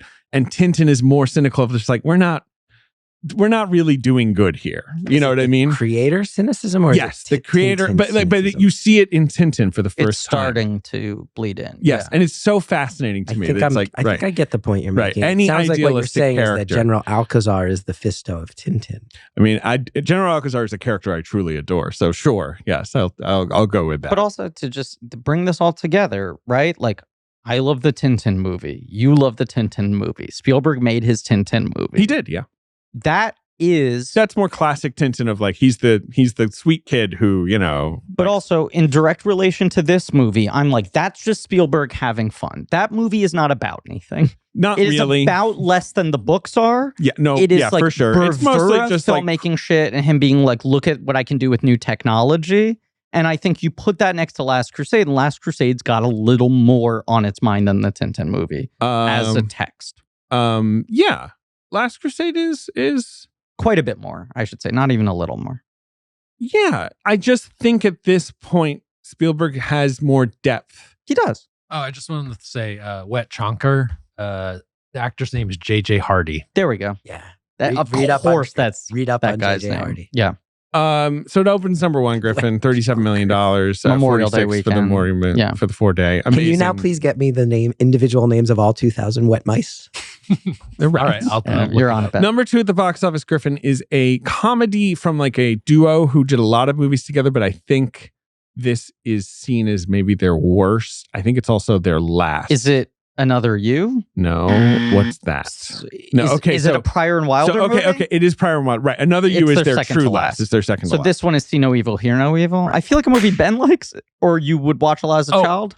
Obsessed. Yes. That was weirdly this movie that I feel like I caught on cable TV enough times that then I ended up having it on VHS. A broad comedy watch it with the premise of what if one guy was blind and one guy was deaf. And they get involved in like a murder mystery or whatever. Right. Yeah. But it's not, I haven't seen it. It's not well regarded, right? This scene is a bad movie. Well, because a lot of the comedy is based around their disabilities. Sure. Yeah. Which the actors, of course, do not have. Right. Another You is the one, though, that is like truly dire. That's 1991. I mean, at that point, right, Pryor must be really, yeah, he's not in good shape. Struggling. Yeah. Number 3 at the box office, a film we mentioned on this episode several times. Inspiration, or maybe not inspiration, heartwarming drama. Field of Dreams? Field of Dreams. Oh, wow. Is doing great at the box office, kind of like a Little Engine That Could type movie. And will sort of sleepwalk its way to a surprise Best Picture nomination. Correct. Yeah. Mm-hmm. Number 4 at the box office. Are you just leaving, Geth? I legitimately am about to miss my son's school. Yeah, you got to go. Leave. So I got to give you this. What's that? I have long promised to send something for Cal, your son. Oh, that's so nice. And you did send you sent a Kit Fisto onesie when he was born. I did. Really a couple times I've asked for address to send it, but now I have it.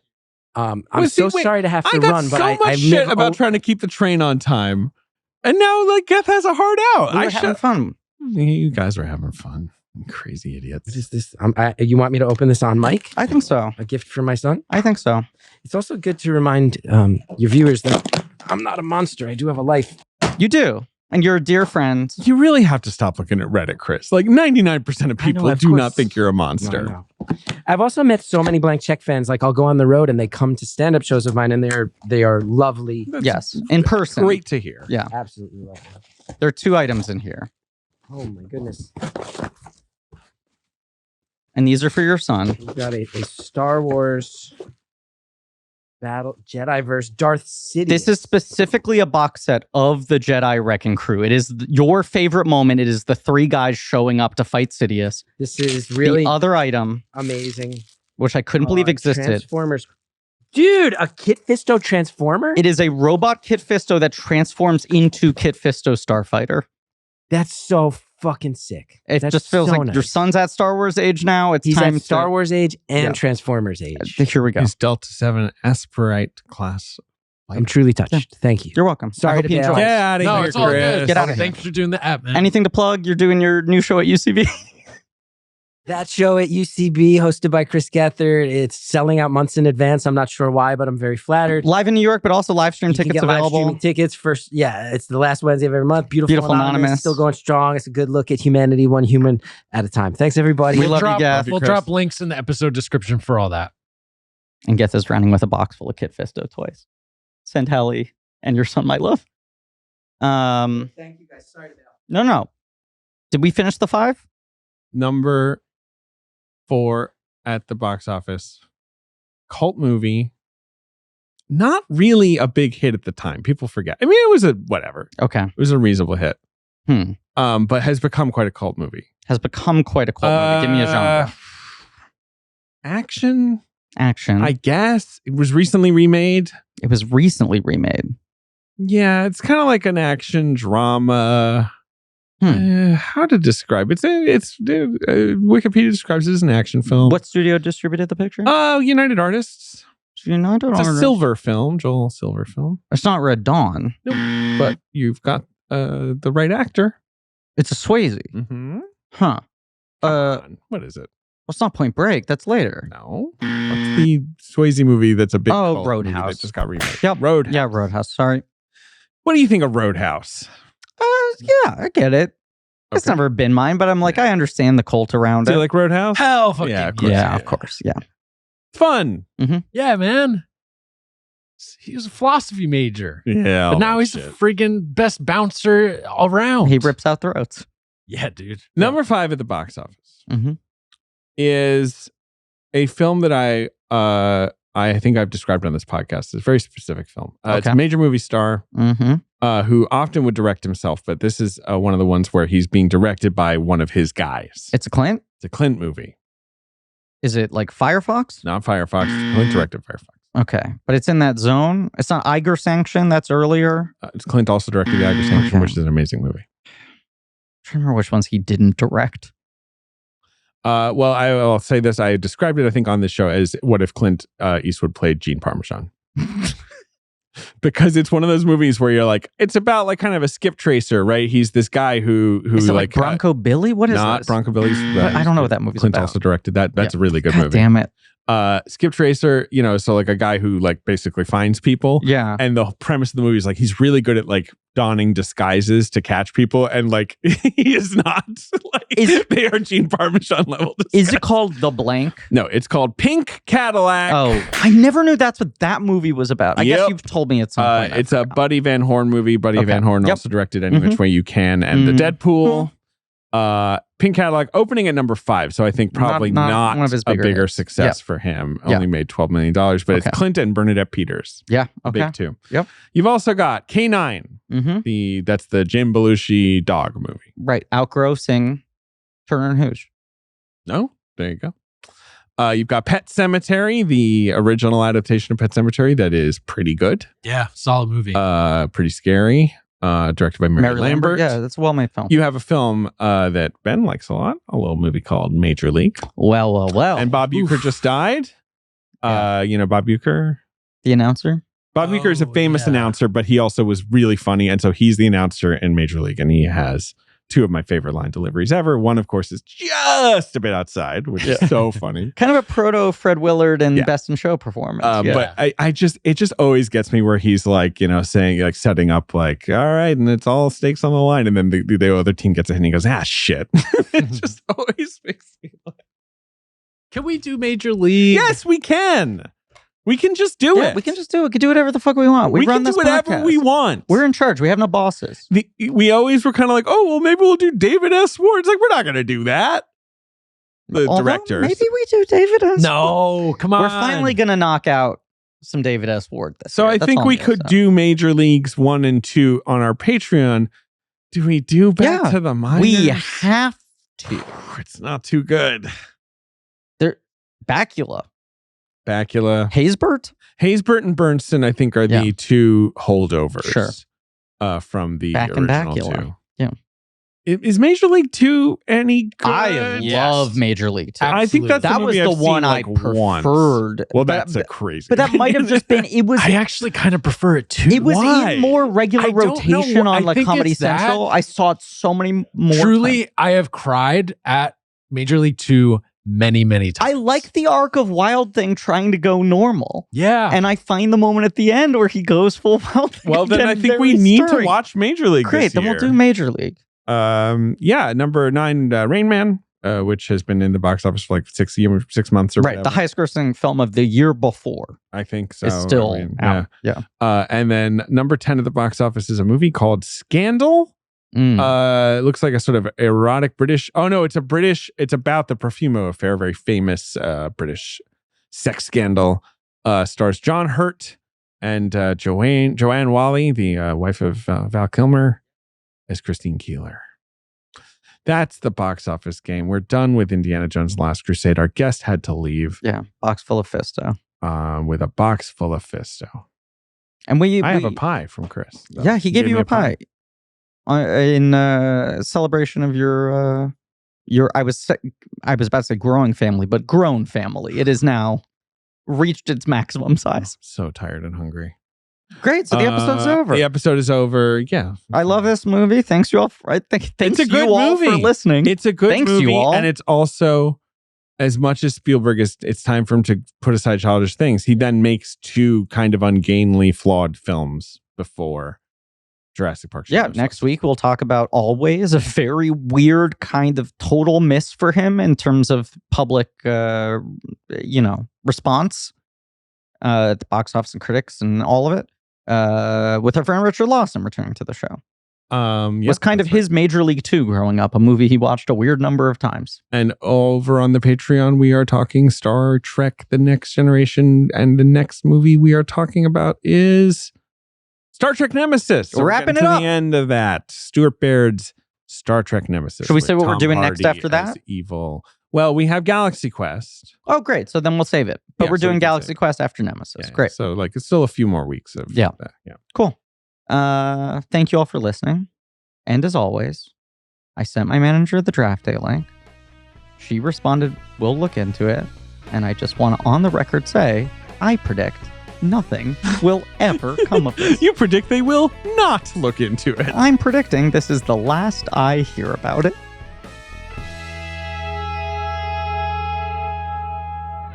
Blank Check with Griffin and David is hosted by Griffin Newman and David Sims.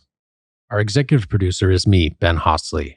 Our creative producer is Marie Barty Salinas, and our associate producer is AJ McKeon. This show is mixed and edited by AJ McKeon and Alan Smithy. Research by JJ Birch.